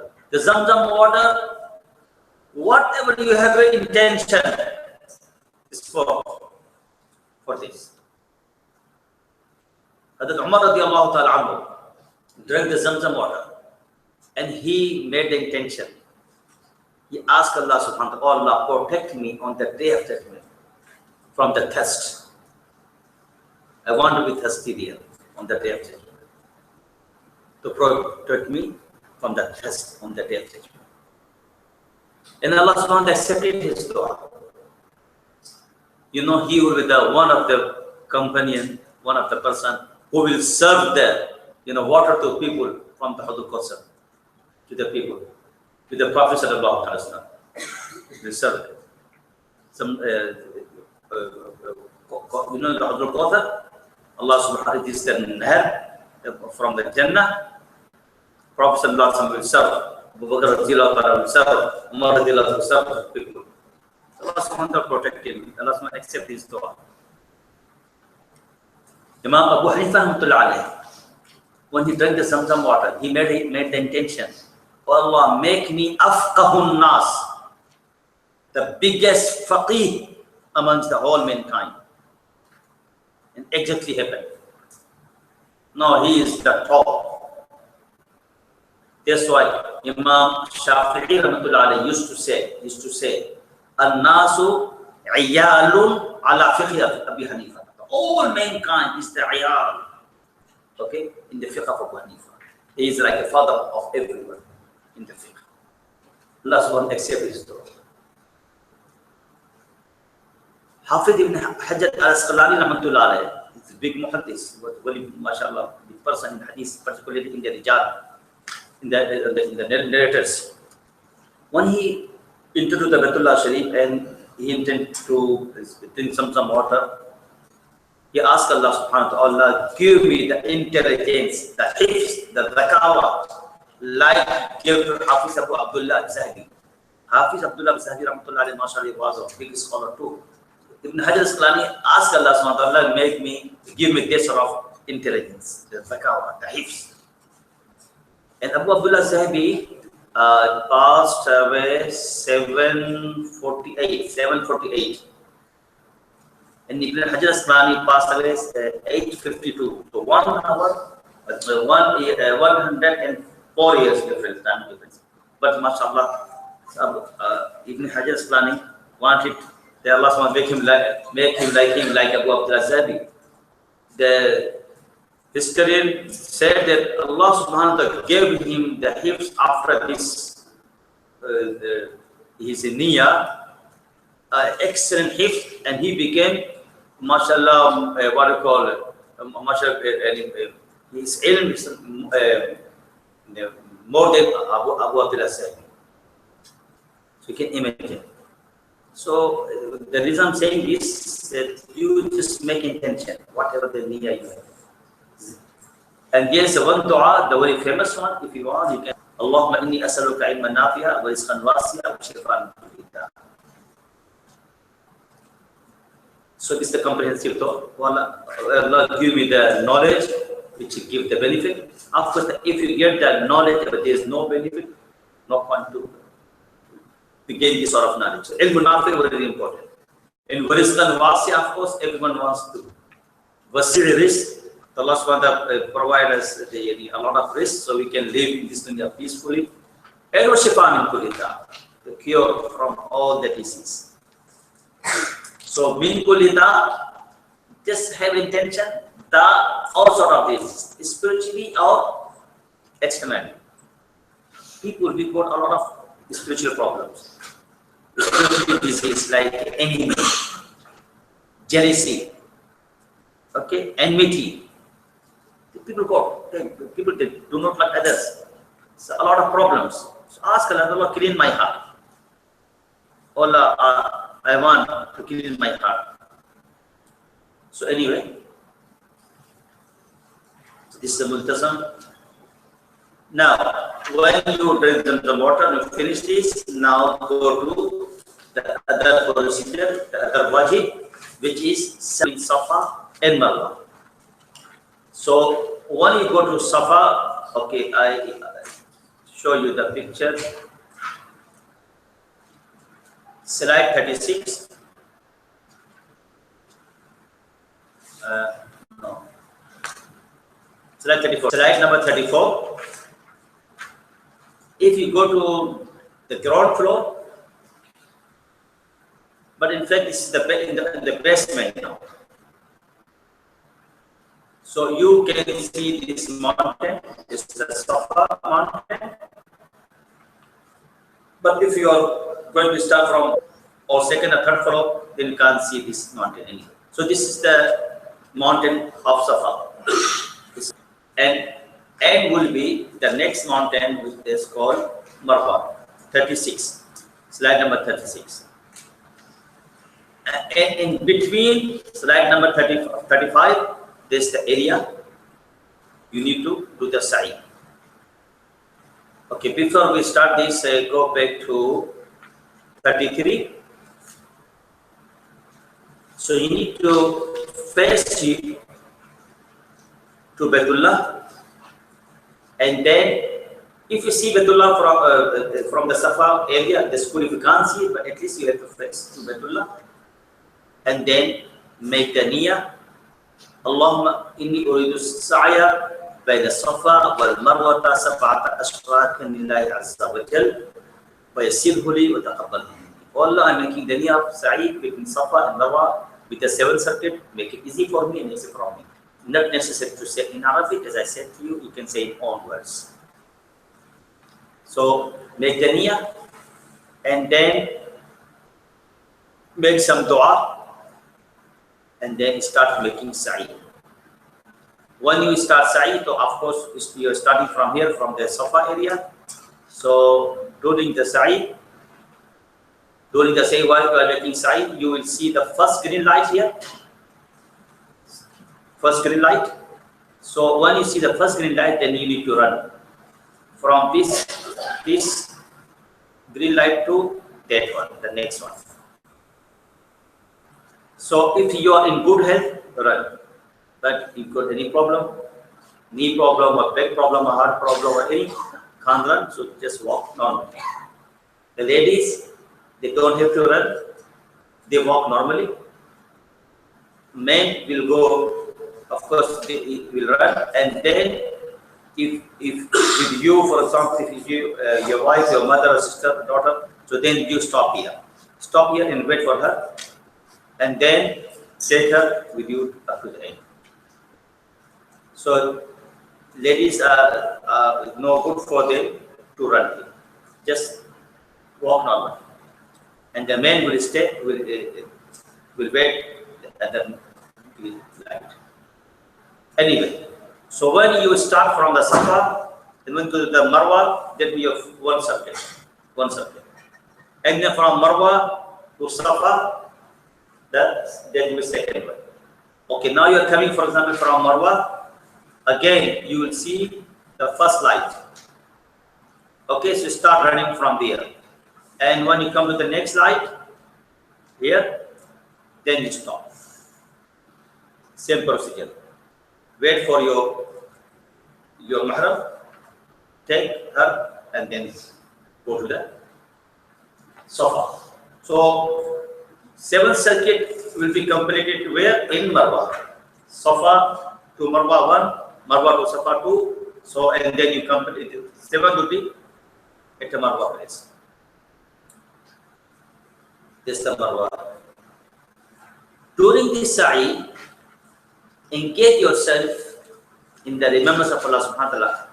And you can say any dua, any tasbih, particularly لا إله إلا الله وحده لا شريك له له الملك وله الحمد يحيي ويميت وهو على كل شيء قدير. And there is another tasbih سبحان الله والحمد لله ولا إله إلا الله والله أكبر الله أكبر ولله الحمد. And the dua, you can say any dua. There is a very small dua I wrote for you here. رب اغفر وارحم وأنت الأعز الأكرم رب اغفر وارحم وأنت الأعز الأكرم. You can say this and any other dua. ربنا آتنا في الدنيا حسنة وفي الآخرة حسنة وقنا عذاب النار. There's the comprehensive dua. You are asking Allah subhanahu wa ta'ala all good for this dunya and hereafter. So make sure you need to engage yourself in the dua, in the zikr of Allah subhanahu wa ta'ala, and invoking salam to the Prophet sallallahu alaihi wasallam as well. So now, please 38, just you can read some explanation here. So that's fine. Now, when you finish your sa'i, if you have time and you think yes, you can perform 2 rakah, you can perform 2 rakah. This 2 rakah is not part of your what you call sa'i. But 2 rakah after the tawaf is part of your tawaf. But this 2 rakah is not part of your sa'i. Entirely up to you. If you can, you can. If you don't want, or if you're tired or feel comfort or quiet place, that's fine. So you can go out. Sometimes maybe you don't have wuzu. For the sa'i, there is no condition. For wuzu, for tawaf, there's condition. Tawaf is like a salah. For sa'i, no condition for wuzu. Maybe you feel that I don't have wuzu, and then you think that it's a bit hard for me to go, make wuzu, come back and say this 2 rakah. That's fine, take it easy. This is not part of your sa'i. That's the main thing to explain to you. But if you can, do it. It's good. Because we are paying thanks to Allah subhanahu wa ta'ala. Allah gave me this opportunity to perform the Umrah. So I'm paying thanks to Allah subhanahu wa ta'ala. Okay, now when you finish this 2 rakah, so you need to do the halaq or qasar. Slide 40.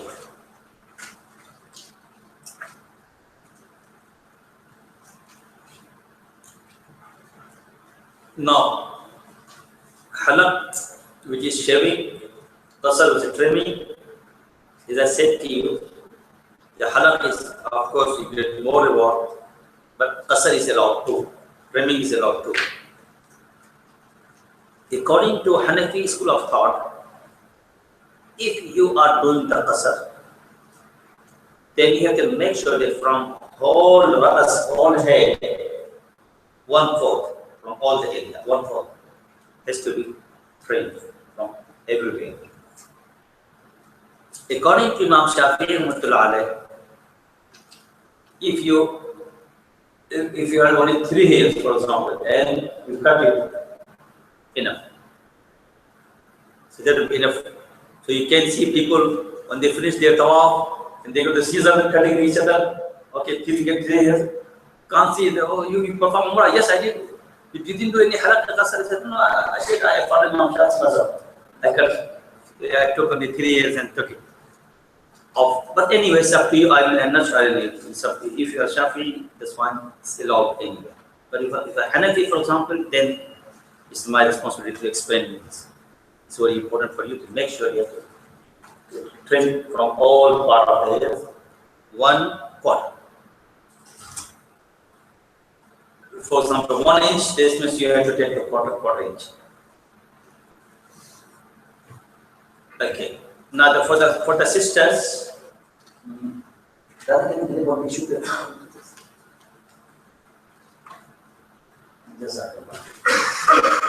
for the sisters, okay, the men can see this. One can see the whole how the hairs will, and then you have to, or she has to make sure all the hair comes together, and then right at the edge, and just make like this. It's about 1 inch. So she has to collect all the whole hairs and right at the edge and around 1 inch, and someone do for her. The man can do, husband can do, father can do, brother can do this. All the sisters in the hotel can do each other. No problem. This will be the very, very last act. After this, they are going to out from the haram. That's why it is allowed for the muhrim, a person who is in the status of ihram, can do for each other. But before this, you are not allowed. You understand? But this is a very last act. That's why even the man, if you don't want to go to the salon is barber shop, big queue. You want to do it in your home.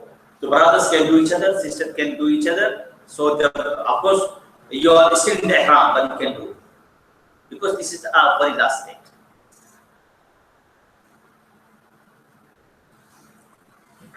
Okay, now the picture for halaq and qasr. This is the halaq picture. This is the qasr one. Okay. Now page 43, the slide 43. So you can see what I explained to you. These are all procedure of all Umrah procedure. Okay.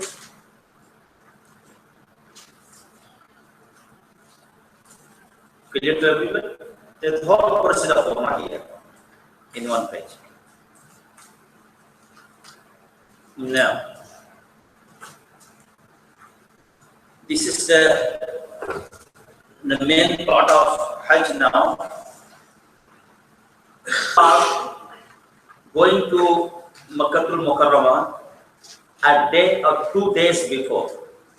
A day or 2 days before of Hajj.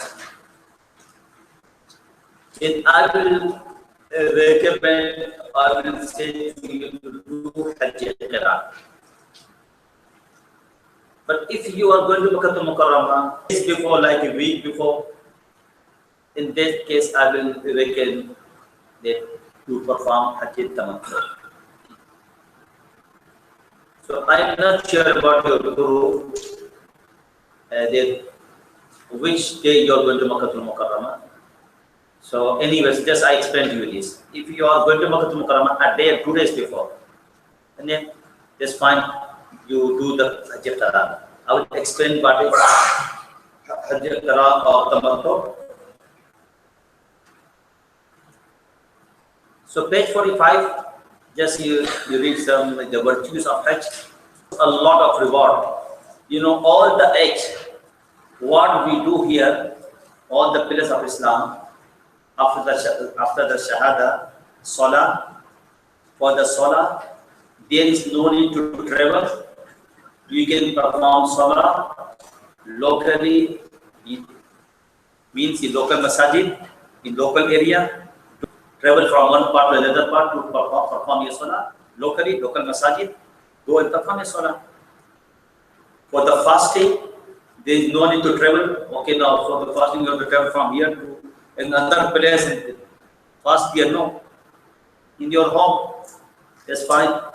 For the zakat, in your city, from your home, you can pay the zakat.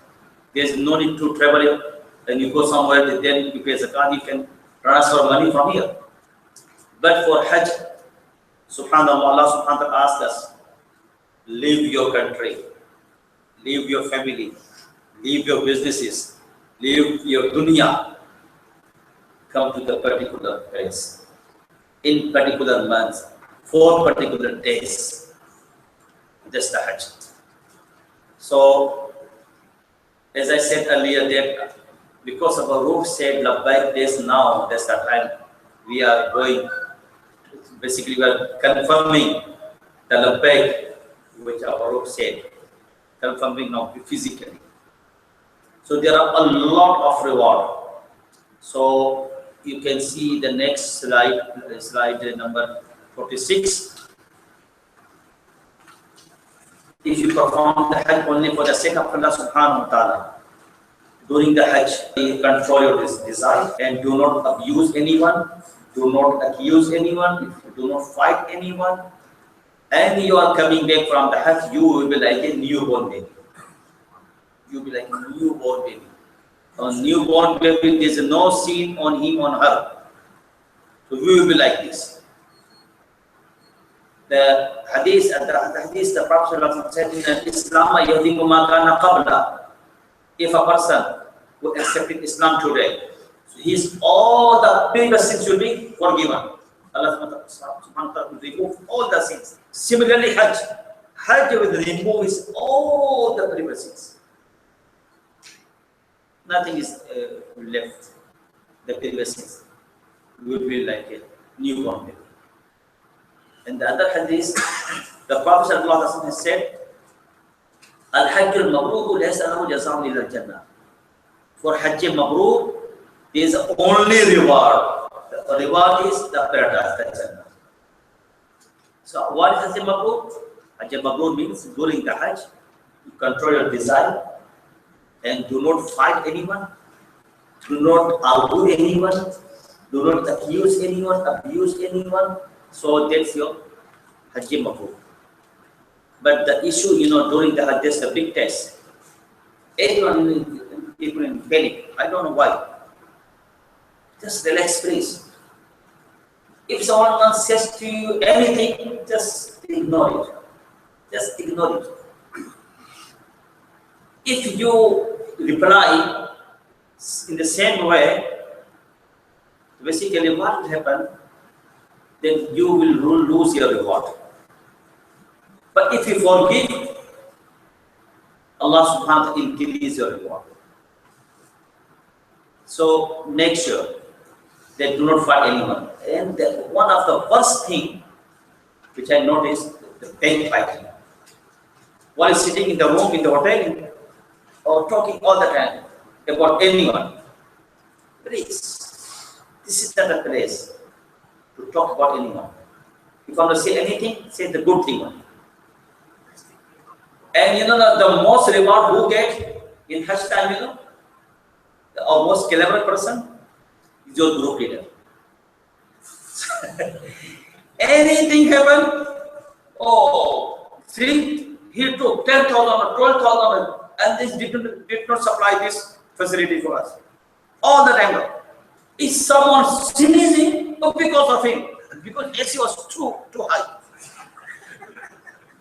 And then anything happened too hot, and now got headache because of him. AC is not working properly. And now I got the some stomach problem because the food wasn't good. He did not provide the proper food. You get late, you're waiting for the bus. He asks you, okay, 10 o'clock, get ready. And we are waiting. Bus didn't come. The bus is coming 5 o'clock in the afternoon. 5 hours, 8 hours waiting for the bus, and then they start talking, accusing the group leader. But if people don't know, there's nothing in his hand. So because the morning they say, okay, we send the bus 8 o'clock.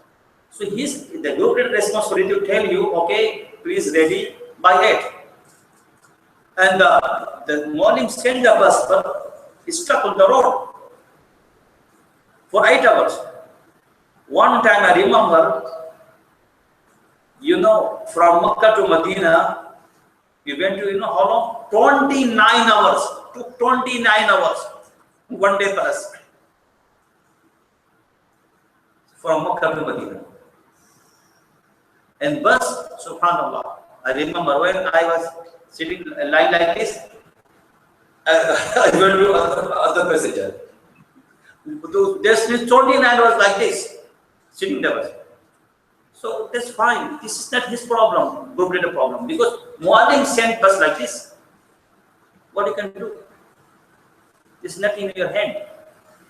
So all the time people talk about your, group leaders. So please do not waste your reward or, Hajj. So people, subhanallah, they don't have any. If any complaint will complain, talk to him here in Australia. Rather, look, you got this problem, please next time make sure, whatever. But during the Hajj, just for me. If anything happens, as I said to you, many things come from the Muallim, from the outside, not from your group leader. Okay. Now, the types of Hajj. Slide 47. So if you are in Mukarrama and go, just before Hajj day, so that's fine, then you can do the Qiran. Qiran, what come from Qaran? Qaran means joining two things together. Means you perform Umrah with the same Ihram you're performing Hajj. So you are combining Hajj with Umrah, two things together. So you perform your Umrah and do not release your Ihram, stay with the same Ihram and perform your Hajj with the same Ihram. That's Hajj Qiran. Of course, it's too difficult one, but you get more reward, inshallah. And the second Hajj is called Hajj Tamattu. Tamattu means getting benefit.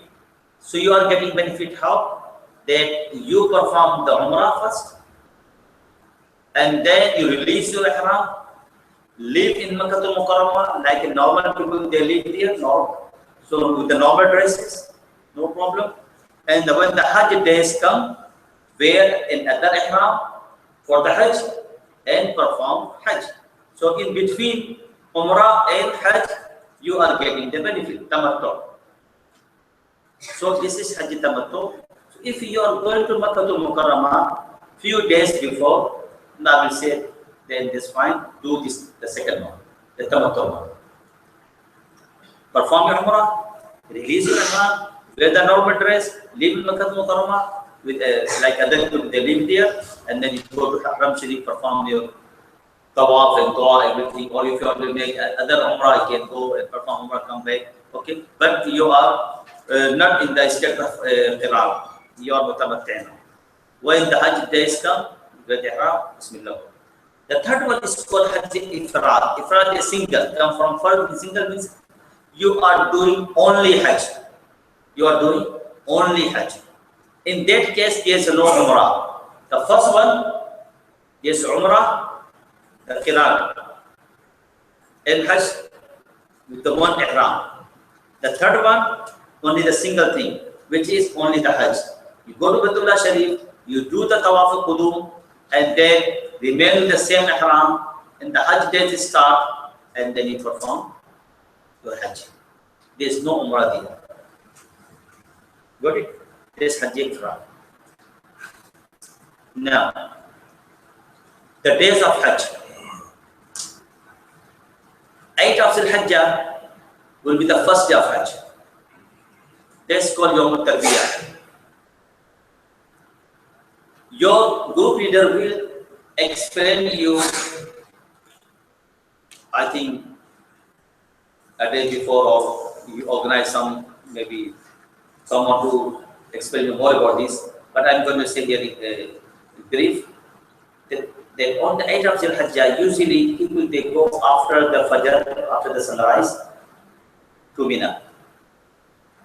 Sometimes group leader asks you to go to Mina at night, because the morning from the office said that I'm sending the bus after midnight or 2 o'clock in the morning, or after Isha, before, night before. In that case, just listen to your group leader, get ready, wear ihram, and go to Mina, even night time. Because the Mualim said like this. If Mualim says that we will send the bus after Fajr, get ready anytime, so this means you have to get ready before Fajr with the ihram. If he says 8 o'clock in the morning, so get ready before that time. It's very important for you to get ready. And when the bus comes, sometimes bus comes 5 hours late, 8 hours late. Don't have to worry. So you are there, just wait for the bus. This is not in group leader's hand. Okay. Now, when you proceed to Mina, so you need to perform your salah there. You should finish there before Zohar, for example. You should perform your Zohar, Asr, Maghrib, Isha, and Fajr for the next day, for the day of Ramadan. Okay. So go to the next slide. You can see the outer view of Mina. So all the tents looks same.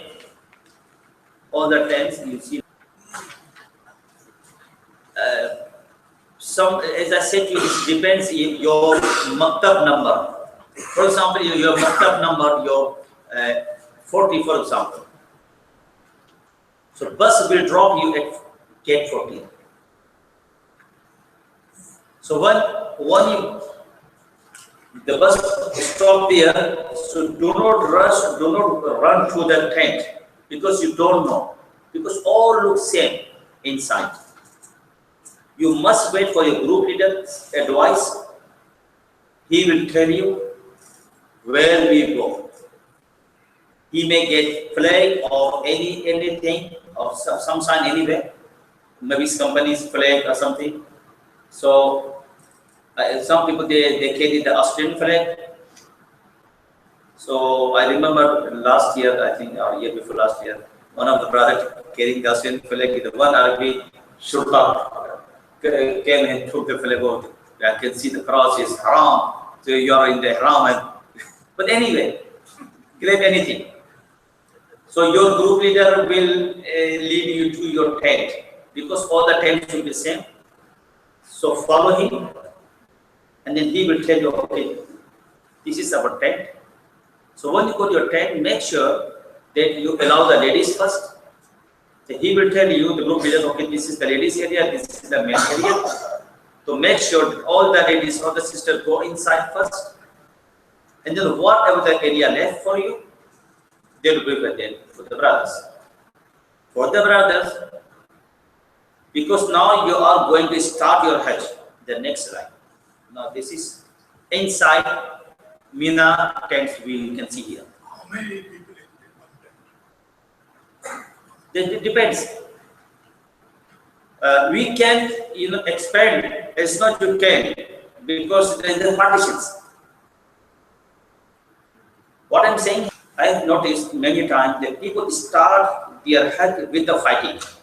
It's the first thing now. If you are going to start your Hajj, now you are entering to the Mina and entering your tent, fighting. Okay, so everyone wants to get the big place. Okay, I want to take this area. And for example, let's say this corner here. Okay, this is the middle area. I like this one. No one can disturb me. I am telling you one thing here. That any area when you enter you like, I want to take area, please give to someone there. You will feel the taste of life, believe, sacrifice. Sacrifice. So allow everyone, please, brother come. And if you, for example, if you get the chance here, right at the door here, that's fine. Okay, this might. Okay, I'm going to sleep here. See this area, for example. Everyone coming in, disturbing you. That's fine, no problem.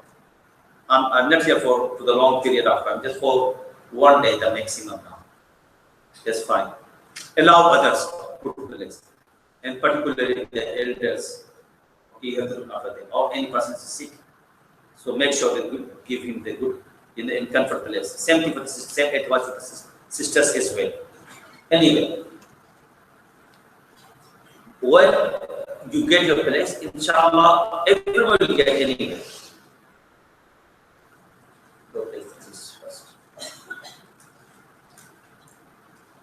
suppose you go to toilet area to make wudu, and you are going to get ready for the salah, for example.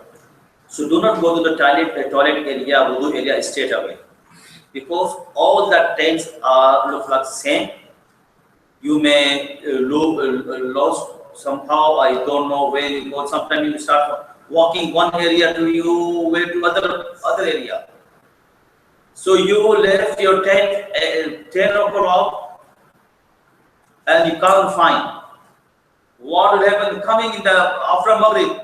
Lost. It happened to many people. So what you can do, when you go out from this tent, make sure the number first. Number one. Number two, I advise the group leader, please, you can put some flag or some color or anything.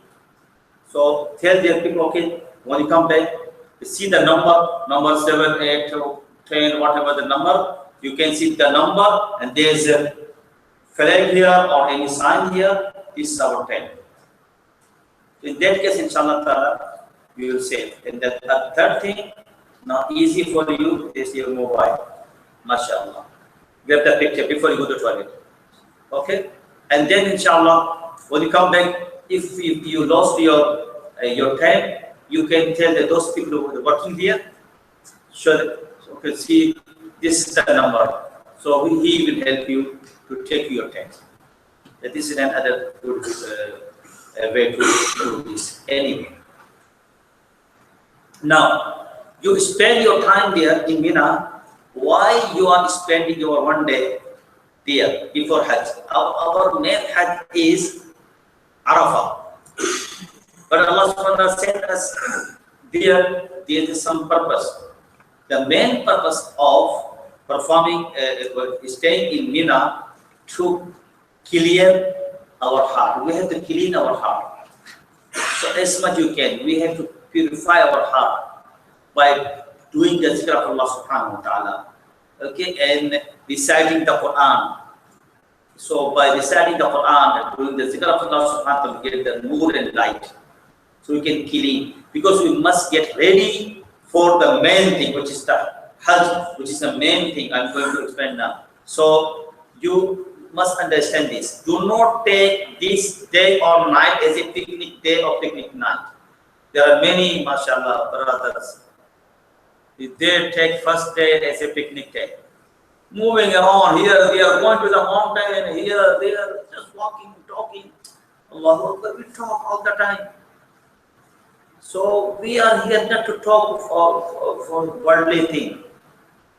So make sure that you skill in your heart to do the zikr of Allah subhanahu wa ta'ala. Try to get the nur of Allah subhanahu wa ta'ala as much you can. Because the next day you are going to meet Allah subhanahu wa ta'ala spiritually. That's the main thing. So get ready for that. So make your batin internal, familiar with some light, because the next day you are going to see the big light, like a person who is in a very, very top area. Just you bring him to right to the sun, ask him to look at the sun, how come? Very hard for him. Maybe cannot afford. So make your batin familiar with some lights for the next day.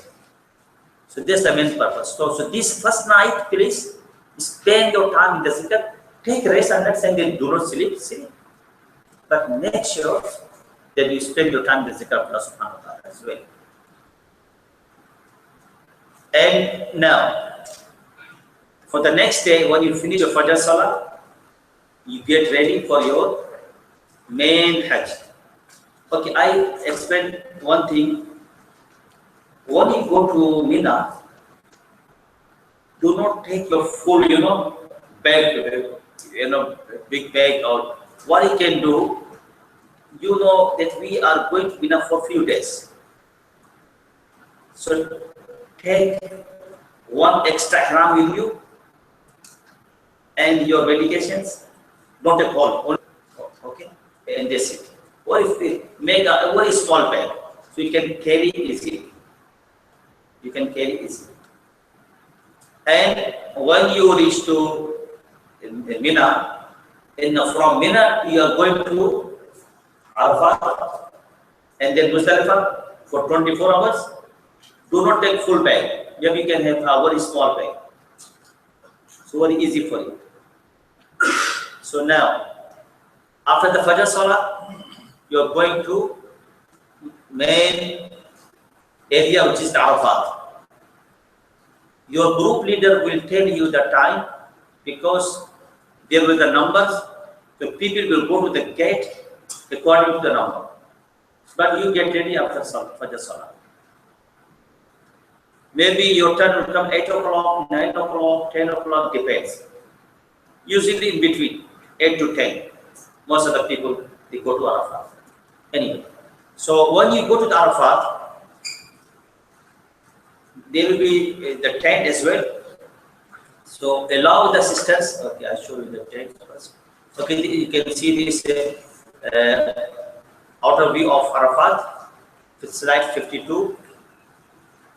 And then slide 53. This is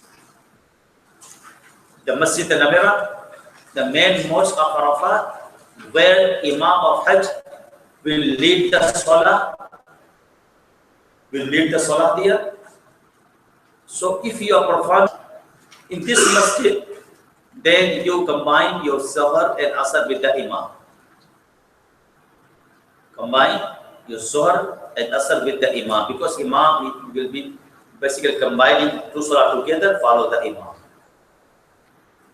Now in other view, this is the Jabal Rahmah. You see this white pillar here? This white one? Sometimes people, they don't know, people think that the Prophet ﷺ delivered the sermon from here, from this white pillar. From this white pillar. This is not true. The Prophet ﷺ delivered the sermon down somewhere there, but we don't know the exact place. No sign anymore. So it's very hard. But he did not deliver the sermon from there, from the top. So what is this white pillar? Basically, this is the pillar. This is the sign that where Adam and Hawa met here. When Allah subhanahu wa ta'ala sent them to this dunya, when they descended to this dunya, so Adam, he was descended to Allah, according to some narration, he was descended to Sri Lanka, Sarandi. Wallahu a'lam. Hawa was descended to Jeddah. We call Jeddah. Jeddah means grandmother. So her grave is there in Jeddah. Anyway, we call Jeddah because of her, because of the Hawa. So anyway, they met, Adam and Islam and Hazrat Hawa met where in this area. Just there's the sign for this. Not that Prophet ﷺ delivered the sermon from there. Anyway, so sometimes people, when they go to Arafat, they try to go to this Jabal Rahmah, or they try to go to the Masjid al-Namira. So you have to put this in your mind that you will be there only for a few hours. Those hours will be the golden hours for our lifetime. We never know that the next Hajj will perform or not. So these hours will be, as I said, will be the golden hours in our lifetime. Do not waste your time going here or there. So concentrate for the main purpose. Then right after the Zawal, I mean the Zohar, the time start till sunset. How many hours? 6 hours, let's say, altogether. So these 6 hours, very important hours for our lifetime. As soon you finish your Zohar Salah, you start making wukuf. Try the level best to do the zikr of Allah subhanahu wa ta'ala and do all sort of zikr. If you go to this Jabal Rahmah, maybe from your tent to Jabal Rahmah, 1 hour walk, and you have to come back anywhere to your tent in another hour. So you are killing your 2 hours. Same thing if you are going to Masjid al-Namira. I don't think so that our tent will be close to the Masjid al-Namira. Again, 1 hour walk, coming back another 1 hour, killing your time. Or you may lost your, tent as well. In this, there will be another problem. Wasting your time to finding the tent. So the best way is that stay there. Particularly if you are living with with your wife or daughter or mother, you know, you have to look after them as well. So maybe they need something in those hours, and you are not there. And I don't reckon you to take your wife or your mother or your daughter to that far area. So these are the advice from my side. Anyway, you can see the tent. When you go to the Arafat, allow the sister first to go inside, make sure. And then inshallah we men will get the tent as well, no problem. But make sure the ladies first anyway. And then you wait for the Zohar Salah. You want to take rest. For example, if you reach there 8 o'clock, 9 o'clock, 10 o'clock, you go 2-3 hours. So 1 or 2 hours you can take little bit rest, because now you are going to start the main thing. So, and then you get ready. Okay, go outside, you make wudu and come back. So before Zohar, you get ready. Now wait for the Zohar time. As soon as the Zohar time start, now you are going to perform your Zohar Salah. Okay, go then to slide 51.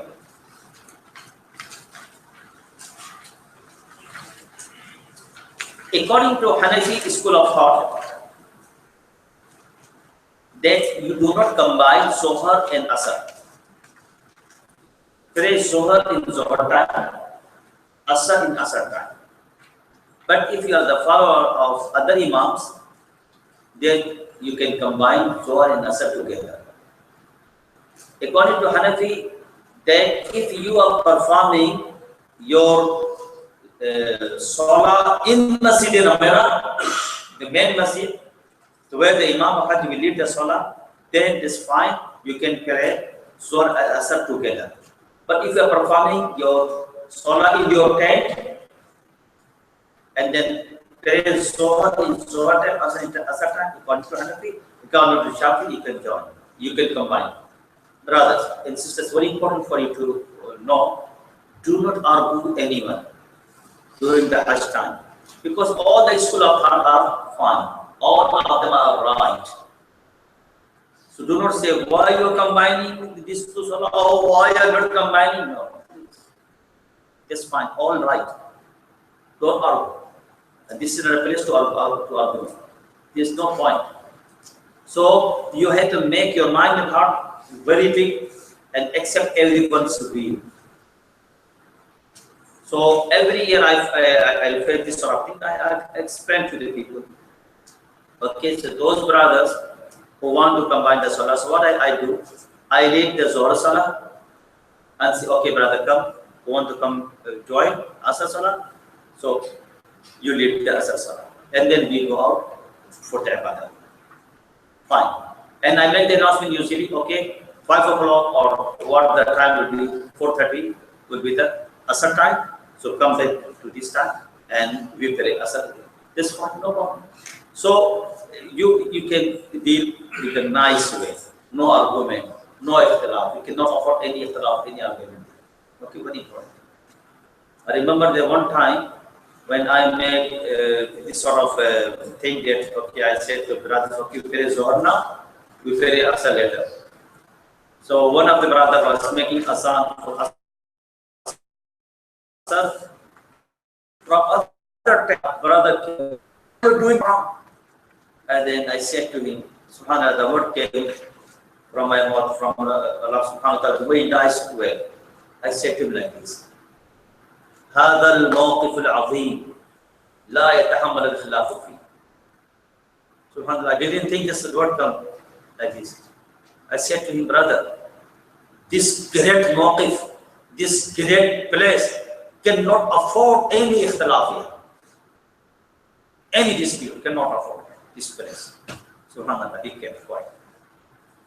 He went back. So of course, can't afford. This is not a place to talk or saying why you're doing this, why you're doing that. No. So very important times, golden hours for our lifetime. No, this is the day of Arafah. You know what Arafah? Arafah means knowing each other. You know Marifat, we say Marifat, yes, we say no to Jan Pechan. the mean. So we are getting the marifah of Allah subhanahu wa ta'ala. It is the time. So as soon as you finish your Zohar Salah, or if you're combining your Asr, that's fine. And then I will reckon your people to go outside. Even though 50 degree temperature will be outside, but don't have to worry. So just put all the things outside, okay, aside. Okay, now me and Allah subhanahu wa ta'ala. Consider yourself like you are the faqir of Allah subhanahu wa ta'ala, and asking Allah subhanahu wa ta'ala to make yourself busy in zikr, in dua, different tasbihat, like the best tasbih on the day of Arafah. Say La ilaha illallah wahdahu la sharika lah, lahul mulk wa lahul hamdu wa la kulli shay'in qadir. The Prophet sallallahu alaihi wasallam said the best. He said, "Afdalu ma qala bi ana wal nabiyyuna min qabli, la ilaha illallah wahdahu la sharika lah, lahul mulk wa lahul hamdu wa huwa ala kulli shay'in qadir." The best phrases which I have pronounced in the before me, all the prophets they pronounced, which la ilaha illallah wahdahu la sharika lah, lahul mulk wa lahul hamdu wa ala kulli shay'in qadir. So Prophet sallallahu alaihi wasallam used to say this a lot. So at least we finish one tasbih or as much you can. Then you can say Subhanallah, Alhamdulillah, full tasbih, 100 times or more. And I wrote a book inshallah after the salah, and in the break time you can see, I wrote a book with English in a big book and a small book all. So I wrote in these du'as as well, you can see. Those books inshallah you can read all the details, the masail, the issues. Sometimes you do not find any imam or anyone, mashallah, their book will be sufficient for you. So all the issues, small to big, all the issues are there. Inshallah, they can get from outside. So anyway, so these du'as are written as well. And the salawat ala nabi, and the istighfar, and surah al-ikhlas, surah Allah, inshallah, you can recite them 100 times. So engage yourself. And what I recommend to you, when you finish one tasbih, let's say la ilaha illallah 100 times, then make dua.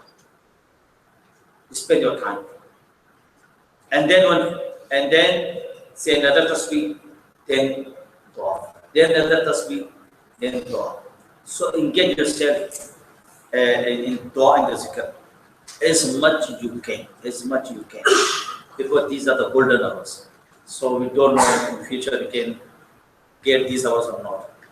Once you get, my brothers and sisters, the test of those hours, believe me, you will enjoy in all life, all the time.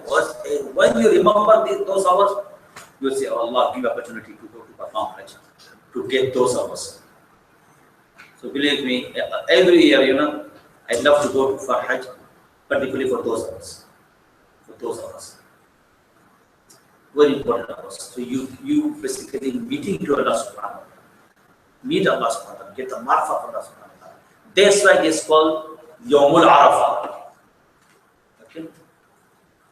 Anyway, so now spend your time with the remembrance of Allah subhanahu wa ta'ala, the zikr till sunset. When means the audience of Allah subhanahu wa ta'ala is finished now. So now we are going to another place. The place is Muzdalifah.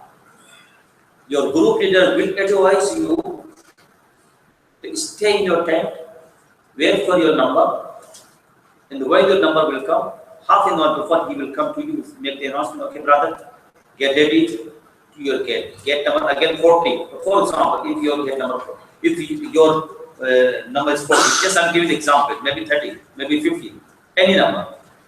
So you go to the gate 40, the bus will take you from here and drop you at gate 40 to Muzdalifah.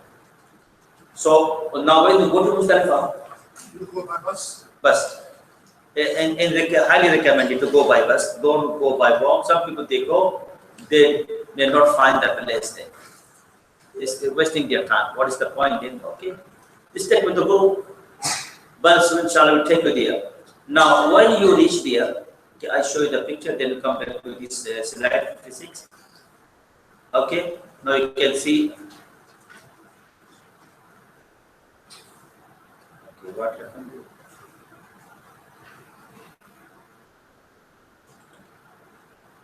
Now is the If, for example, you reach there early means like maybe your number is number one, number two, you can reach there early. So mashallah, you can see, mashallah, many places are here. Alhamdulillah. So very easy. The whole group can stay together. But sometime, due to any reasons, you reach there 11 o'clock, 12 o'clock, 1 o'clock in the morning, sometimes 2 o'clock in the morning, depends. So this is not your head. It's a traffic packed. It's happened. One day I remember I reached there at 2:45 in the morning. Depends. Sometimes, mashallah. One day I reached here, right after Maghrib, and the Isha time didn't start yet. So it's like anywhere. So what I'm saying here, if you get the plenty space, so alhamdulillah, try the whole group to stay together. Ladies will be one side and men will be the other side. Sometimes, as I said, if you go there late, don't find any space, of course then you divide 3-4 people. And then if not, at least husband, wife, for example, the mahram, then you have to look after that. That's because you don't have any option. If you go there late, after 12 particularly, you will have to find this space. But anyway, you have to stay there somehow, so you make the arrangement like this. Okay, now if you got a space, for example, nice, in that case, ask all the ladies together. They stay one side, men will stay other side. Do not leave any gap. It's very important. If you leave any gap between the ladies and the men, the other men, anyone can come there. Instead of this, what I'm going to give you this advice, try the mahram to put his bed or his whatever you get with you, or maybe the mat, whatever. So next to your wife, everyone next to his mahram from all sides. In that case, your ladies will be same side. No other men can get placed here. This happened many times. Any space, anyone can, because he needs to. People they are to stay there somehow. They want to get some space. So I'm saying to you, make sure that do not leave any gap. Just for the partitions, your bags and other stuff you can put there. Of course, it's uneasy for the ladies as well, but no other option, no tent, nothing. And another advice to your brothers and sisters, on that time, please do not eat much. Even I will say from the day of Arafah. Okay, do not take the full meal. Just inshallah, small things like the fruits, decent. So because maybe then you go to the toilets, and toilets, it's very hard for you to get in. Maybe you waste 1 hour time in Arafah, you cannot afford. Or waste your time in Muzdalifah. The night of Muzdalifah is very, very important night, because daytime basically we meet Allah subhanahu wa ta'ala. Now at night time we are there to pay thanks to Allah subhanahu wa ta'ala. And that night will be the greater than Laylatul Qadr for the Hajj. Greater than Laylatul Qadr for the Hajj. And that night, this land of Muzdalifah proud all over the world by saying that on me now the Hajj, the guests of Allah subhanahu wa ta'ala, who made their time to Allah subhanahu wa ta'ala, now they are here paying thanks to Allah subhanahu wa ta'ala. Yaftakhir ala al-ard. So all over the earth, it do that. Iftikhar means proud. So, mashallah, we will be very lucky, inshallah, if you are there. Inshallah, we pay thanks to Allah subhanahu wa ta'ala. And we have spent our time in the remembrance of Allah subhanahu wa ta'ala and the zikr of Allah subhanahu wa ta'ala. Now, so when you get your place here, what you're going to do, you need to perform your maghrib and your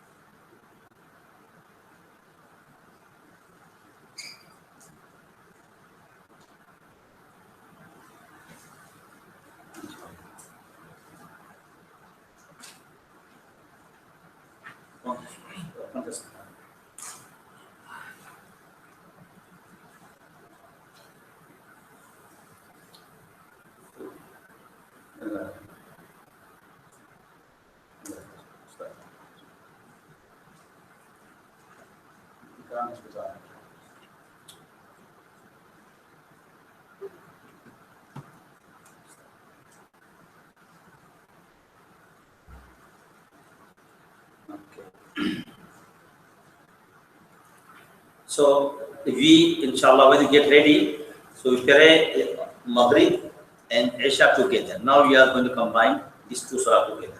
Maghrib and Isha together, inshallah. We pray Maghrib, then Isha. If you reach Muzdalifah before Isha time, for example, do not pray Maghrib. You have to wait for Isha, because our Maghrib Salah will be in Isha time. You got the point? Sometimes people reach here early, and if people start praying Maghrib by saying, oh, mashallah, you are very lucky, it's still Maghrib time. No, this is not a way. Wait. So the Isha start, Isha time start, pray Maghrib first, then Isha. When you pray Maghrib, pray 3 rakat Maghrib first, do not pray Sunnah. Right after this, pray Isha. And then if you want to pray a Sunnah of Maghrib, you can say after the Isha first. And then if you want, you can say your Isha Sunnah after this. Now for your witr, I would reckon to do not perform your witr, delay for the tahajjud. So you take some rest and then get ready for the tahajjud, and then you perform your witr with the tahajjud. And I will say here, because as human being we need to go to toilet. So if at night time, anytime you get up, go to toilet, so it will be easy for you. But if you go to toilet area around 3:30 or 4 o'clock, Allahu Akbar, then you miss your tahajjud, even your fajr jamaat. 2 hours it takes maybe. Because 40-50 people will be, on the queue. So very hard for you. So this is my advice to you people. You have to manage yourself, how you can manage it. Anyway, this night will be a very important night for us. So the zikr of Allah subhanahu wa ta'ala as much you can. And then one thing is very important for you to explain here is staying in Muzdalifah at night time is sunnah. But standing, which is wukuf, at Muzdalifah after the Fajr Salah is wajib.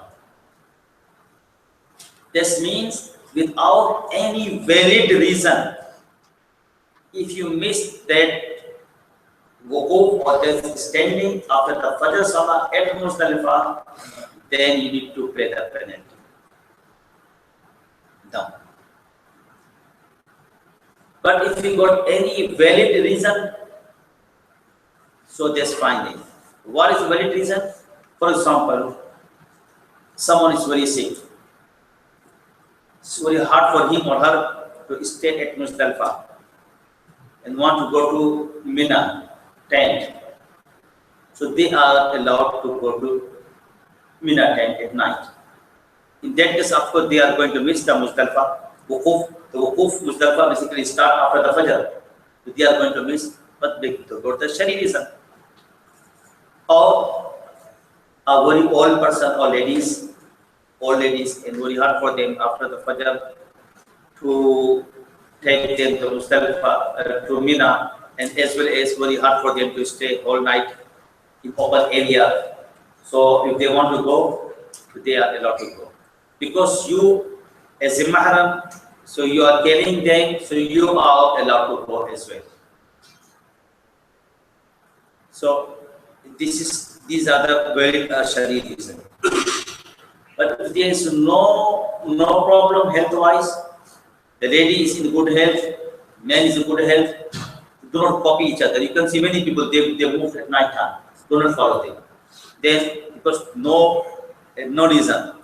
So you have to stay in Muzdalifah till Fajr time, wait for the Fajr Salah, perform your Fajr Salah, and then do the wukuf, and means stand up there for a while till sunrise, then go to the bus, and bus will take to you, your tent to Mina. So now the day three start now. So the day three, so this called Yawmun Nahar, the sacrifice day. On this day, so what you need to do, there are 4 8 you are going to perform. Number one is the Rami. Okay, before Rami, I've done something here that you can get the small stone from the Muzdalifah, you pick up at night time if you want. You can get it from Mina, from any other place, no problem. It's not necessary, it has to be from Muzdalifah. But people, they prefer to get, because in Muzdalifah easy to grab them. So that's why you can get this small thing. So how many you need basically? You need 49. For first day, you need 7. And for the second day, you need 21. And the third day, you need 21. But if you are living on the 12th of Hajj, that's fine. But if you want to stay another day, get 21 more. These are the minimum, but I will recommend to you people to get some extra. During the Rami, when you throw a stone, may not reach there, then of course then you have to have some extra. So let's say 10 each. So get 70. For first day, 10, second day, 30, third day, 30. Got it? So you got 3 extra. In that case, if any brother or sister, they don't have, or they lose, or forgot, so you can share each other. Okay, so when you reach to Mina in the morning time, do not rush, do not hurry to go to the Jamarat straight away, because the last 24 hours maybe get tired. So allow others to take some rest, 1 hour or so, and then get ready. Tell them, okay, 10:30 is the max we are going to leave. Give them the time.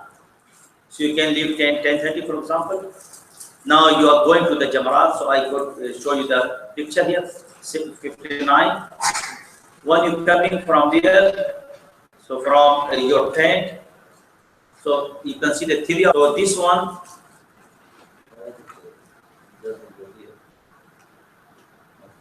here, this is the big one, Jamatul Uqba, or this called Jamatul Kubra. Now this is the middle one, and this is the first one. So you are not Jamarat with the first one. Leave this one, and then leave the second one, and come to the third one, the last one. That's the last one, the Jamatul Uqba. So you need to do the Jamarat, the stoning of the Jamarat on the last one. Not first, not the second. But the next day you need to do all. The day after you need to do all. But the first day only the big one. Okay, to go back. So the few acts you need to perform on the day of Nahar. Firstly, Rami. The second thing will be the Zabh Qurban. For the Qurban, nowadays life is very easy. Your group leader will look after this Qurban because you already paid the money, or sometimes some group leader ask money over there. Anyway, you know. So which group you are going to, or they add or not already. So anyway, they look after you. So do not release your ihram till you get the news of Qurban. When you get the news, your group leader anyway will inform you people that okay, Qurban has been done now, you can release your ihram. Do not release your ihram till you get the proper news. Sometimes they give you the time 12 o'clock, for example, or 2 o'clock or 3 o'clock, you can release the ihram. When they go to the slaughterhouse, they stuck there. Sometimes they don't get. And then it takes maybe 6 o'clock or 10 o'clock at night. But you release the ihram without the Qurban. That's very important for you to wait. Sometimes I noticed that in the evening time, the group leader came with the list. He said, okay, this is the brothers or sisters. They can release the Ihram. Half people say, no, we couldn't get it, so I will go tomorrow morning. See, even they gave the time, and his mobile battery was gone. So we couldn't reach him. People think, okay, he gave the time 4 o'clock, now it's 8 o'clock, I think 4 hours, enough. They release the Ihram. So what I'm saying is just wait for them. Get the news, then release your Ihram. And then, so how you release the Ihram? You need to do the halaq al-qasr. You need to do the halaq al-qasr. And then you release your Ihram. Again, that will be a very, very, very last act. So you can do for each other. Or you can go to the barber shop and then you do your halaq al-qasr. And then, after the halaq al-qasr, you release your Ihram. Take shower, wear the, mashallah, new clothes because you are going to perform another very important act, which is the tawaf ziyarah, tawaf al-ifadah. So very important act. This tawaf is very, very special tawaf, not a normal one. So anyway, if we are going to perform tawaf ziyarah, it's good and highly recommended that go to same day, this day. But for any reason that you can't make it the first day, that's fine, you can do on the second day. Even on third day. According to Hanafi school of thought, by 12th Zil-Hajjah, before Maghrib, you have to finish. According to Imam Shafi and other Imams, by 13th Zil-Hajjah, before Maghrib. So as Hanafi, so I will reckon to try to first day or day 2. Day 3 was the last day. There will be too difficult. And many people, you know, particularly who come from different states locally, they want to do the tawaf wida, they want to go back. Sometimes haram packed. They close the haram. They close the haram. Can't go in after 11 o'clock in the morning. I noticed many times. This I'm saying to you, try to make yourself, you know, in the safe side. Now, this is a very, very important issue for this talk is there for the sisters, for the ladies, because this is the rukun of Hajj, the first of Hajj. So, if the sister, because of their monthly things, so they can, if they couldn't make this tawaf, and then because they have to fly the next day or day after or whatever. They are going to leave from Makkah, departing from Makkah, without performing this tawaf ziyarah. What will happen? Tawaf ifadah, what will happen? Men are not allowed to sleep with her the whole life till she has to come back to Makkah and then perform tawaf ziyarah. Then men is allowed to sleep with her. That's the issue. So this is a very serious thing. So my advice to the sisters, they can go to the doctors, they can take tablets, no problem. It's allowed for them to stop monthly things. So, but they have to make sure. And the second thing, they can ask their group leader to change their flight. But if you are going to Madinatul Munawwara, then easy for you. Just find the other people can go to Medina, will not fly. Medina, they are going to stay for 8 days. I hope by that time, 4 days, 3 days, 5 days, should be clean. Then can join the other brothers and sisters in Medina. But if flying from Medina or Makkah right after Hajj is the big issue. Then you have to change the flight. Wait, even though you spend extra money. So in Azizia, try to find any other hotel or whatever, stay there, and when you get clean, perform the tawaf ifadah, then fly.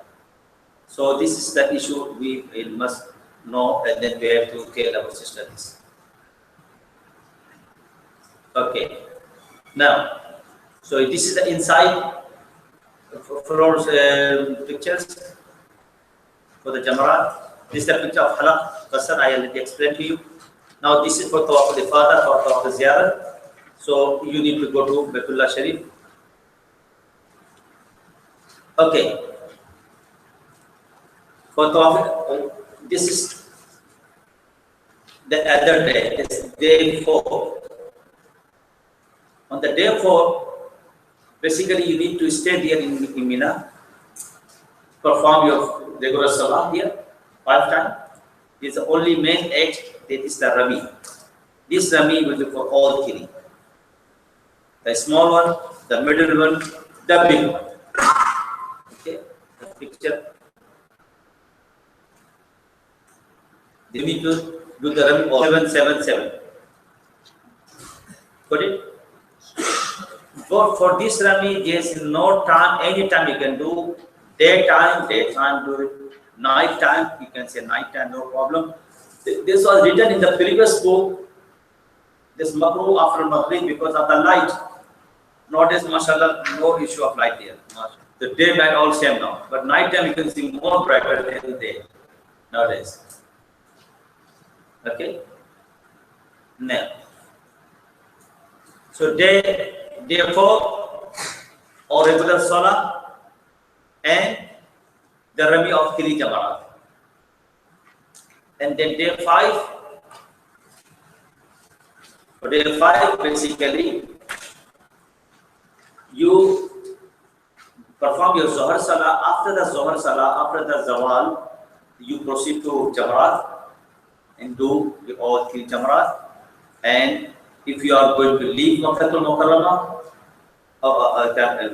the Mina, going to Makkah hotel or whatever hotel you have got in Azizia, whatever, you want to go, when they leave, you are allowed to do so. I would reckon here, do Jamarat right after Zohar. Because the people, they wait all the time for Zawal time. As soon as the Zawal time finish, people, they run to Jamarat and many incidents happen. And happened for last many years. So what I'm going to say, you people, to avoid this particular time. You are allowed to do the Jamarat even 4 o'clock, 5 o'clock, even at night time. All the karahat, the makruh is gone now. 8 o'clock, 10 o'clock at night time. You got the point? So not necessary to do the Jamarat right after Zawal time. This is not suitable for us and can, cause a big problem. We are asking for the big problem. So don't do this. And any time after the Zawal. Sometimes, some people, they do before Zawal, after Fajr Salah, for example, 8 o'clock, 7 o'clock. So is that okay or not? That's the issue. The Saudi scholars, they already gave the fatwa, it is allowed to do so, even at night time. So I am very flexible to this particular issue. And I explain this issue in my book with the other fatwas to support my view that yes, it is allowed, even you can do after Fajr. I took this bold step from the Hanafi school of thought because the other scholars from Hanafi, they don't agree with this. But alhamdulillah, Allah subhanahu wa ta'ala opened my heart and my mind for this particular issue. I said, okay, that's fine, it is allowed. And there is a dalil from Imam Abu Hanifa, narrated by Imam Zufar, that Imam Abu Hanifa, there was this is the real, it's called Shah, the real call. But anyways, it's called there. For this particular issue, we can take this one. He said, on the day 1, the day 1 we do after Fajr. Remember? I said to 10 o'clock, go, 10:30, go to do this. So if the day 1, on the day 1, it is allowed to do, but it is a sunnah basically. And on day 1, to do before Zohar, means after Fajr, till zone anytime. So Imam Abu Hanifa rahmatullah says the same thing for the rest of the days. So why not on day 3 too? So if day 1 is allowed, the day 3 allows too. Got the point? So because of this view of Imam Zufar, basically Imam Hanifa narrated by Imam Zufar, rahmatullah, that fatwa, and I allow the people, okay, if you want, so if, particularly if you carry your wife or, you know, some people carry the kids, easy for them to do this. And then anyway, so this is the scenario that you are living Mina on the 12th. Some of you may stay or want to stay Mina in 1 day more. You can, why not? So, good thing if you can stay 1 day more, stay 1 day more, and then again the same fatwa. The highly recommend this different because the last day no problem. I mean on day 13, no problem. 13 of Zulhijjah, not too many people. So you do the Jamarat after Zohar, no problem. It will all empty. So you do the Jamarat after Zohar and then go to Aziziyah of Makkah. Okay, now the last act is left for the Hajj. When you go to Aziziyah or Makkah, whatever, after the Hajj, and then see where you are flying, right? Or going to Medina, if you are going to Medina for Hajj, depends. So, a day before, a night before, is highly recommended to perform this tawaf wida. This is the recommended way. But nowadays, time is not in your hand. In the past, mashallah, no problem. People, they used to do tawaf wida as a very last act, and they used to bring their animals, you know, like a camel or horse, you know, whatever. They're tied outside, they go inside, but they finish off with that, they go take their, you know, the camel and they go. But now this is very hard. So again, the issues of morning, they say, okay, 10 o'clock, get ready. So you have to ready by that time. And you go to Haram Sharif to do tawaf wida, you stuck on the way. You can't come, particularly if you are living in Aziziyah, for example, for instance. Can't walk or no way to go back to your hotel. The bus came in time. And all the brothers sitting on the bus, now you are on the way, calling to the brothers, please wait, I lost the area or I can't find any way. And so all the Haji, you know, start talking about you think. Why he, at last time, going to perform Al-Tawah, why he didn't do before, you know? A lot of things. To avoid these sort of scenarios, what you can do, you are allowed to do the Tawaf wida after Tawaf Ziyarah. That's fine, anytime. You go 2 days or 3 days or 1 day, whatever, you can do anytime. Do not put this Tawaf wida as the very last moment. That's the main thing I would like to explain here. You can do anytime.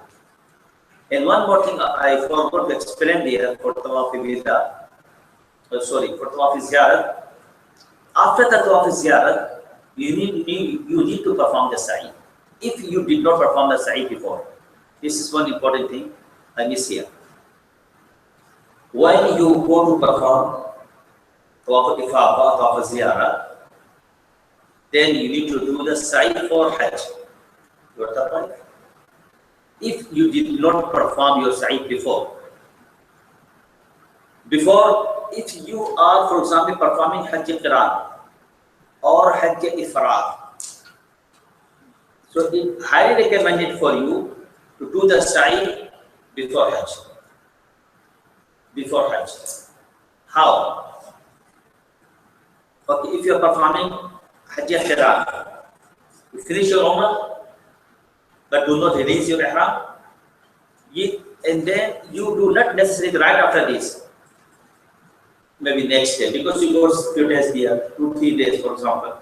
So anytime you get any opportunity to do one tawaf, let's go tawaf al-sadr or tawaf al-qudum, and then do the sa'i. In that case, when you come back for tawaf al-ifada or tawaf al-ziyarah, you don't need to do sa'i. You understand? Similarly, for mufrid, a person performs ifrad, only Hajj, no Umrah. So you can do the sa'i before Hajj. Now, for mutamattil, your scenario, you are, for example, going to Makkah for a few days and you want to perform Hajj tamattu, the second one. So in that case, if you want to perform sa'i before Hajj, you can, but not recommended. But you can. How? Sa'i, which is the Safa Marwa.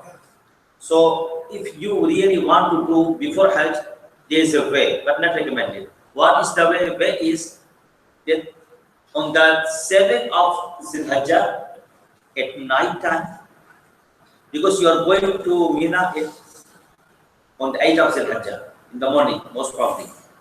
So at night time, after Maghrib or Isha, wear the ihram, and do one tawaf as a nafil, extra tawaf, and do the sa'i for Hajj. And then remain with the same ihram for tomorrow morning, the next day morning, and then do everything. When you come back for tawaf al-ifada, don't have to make sa'i anymore. But the recommended way is for the mutamattil, they perform your Hajj, and then when you go for tawaf al-ifada, initial tawaf al-ifada or tawaf al-ziyarah, then do the sa'i. Yes, I think I didn't explain to you before. Anyway, then this is the last exercise tawaf al-wada. Okay, brothers, now I think we take break, and we, inshallah ta'ala, going to perform the salah. A 45-minute break, inshallah. Prepare, and then we have lunch, and then inshallah by 2 o'clock we start again, inshallah. That will be inshallah too long, but inshallah 15 minutes after the session. So any questions, and then inshallah 40 minutes, 45 minutes, half an hour, inshallah the next thing, which is visiting to Medina. And then I explained to brothers that we have the book there outside, so you can see the Hajj book there. And then I wrote one book about halal and haram in Islam. And this is my basically my speeches, which I explained to my sisters, the brothers, last 20 years. So everything I wrote, do not do this, do not do that. A lot of haram things or makruhat you do. I wrote in this book, explain everything. And this book in Urdu and English, both languages. So you can get benefit, inshallah. But inshallah, we stop here. So the ladies can pray the same place where they are, and men will pray there, inshallah. So we give you 15 minutes, inshallah. Go to it.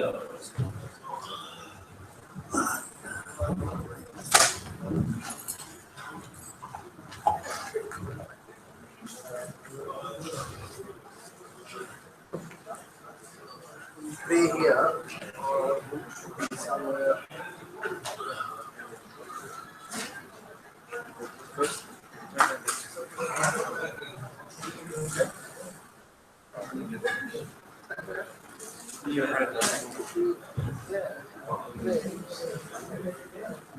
Start from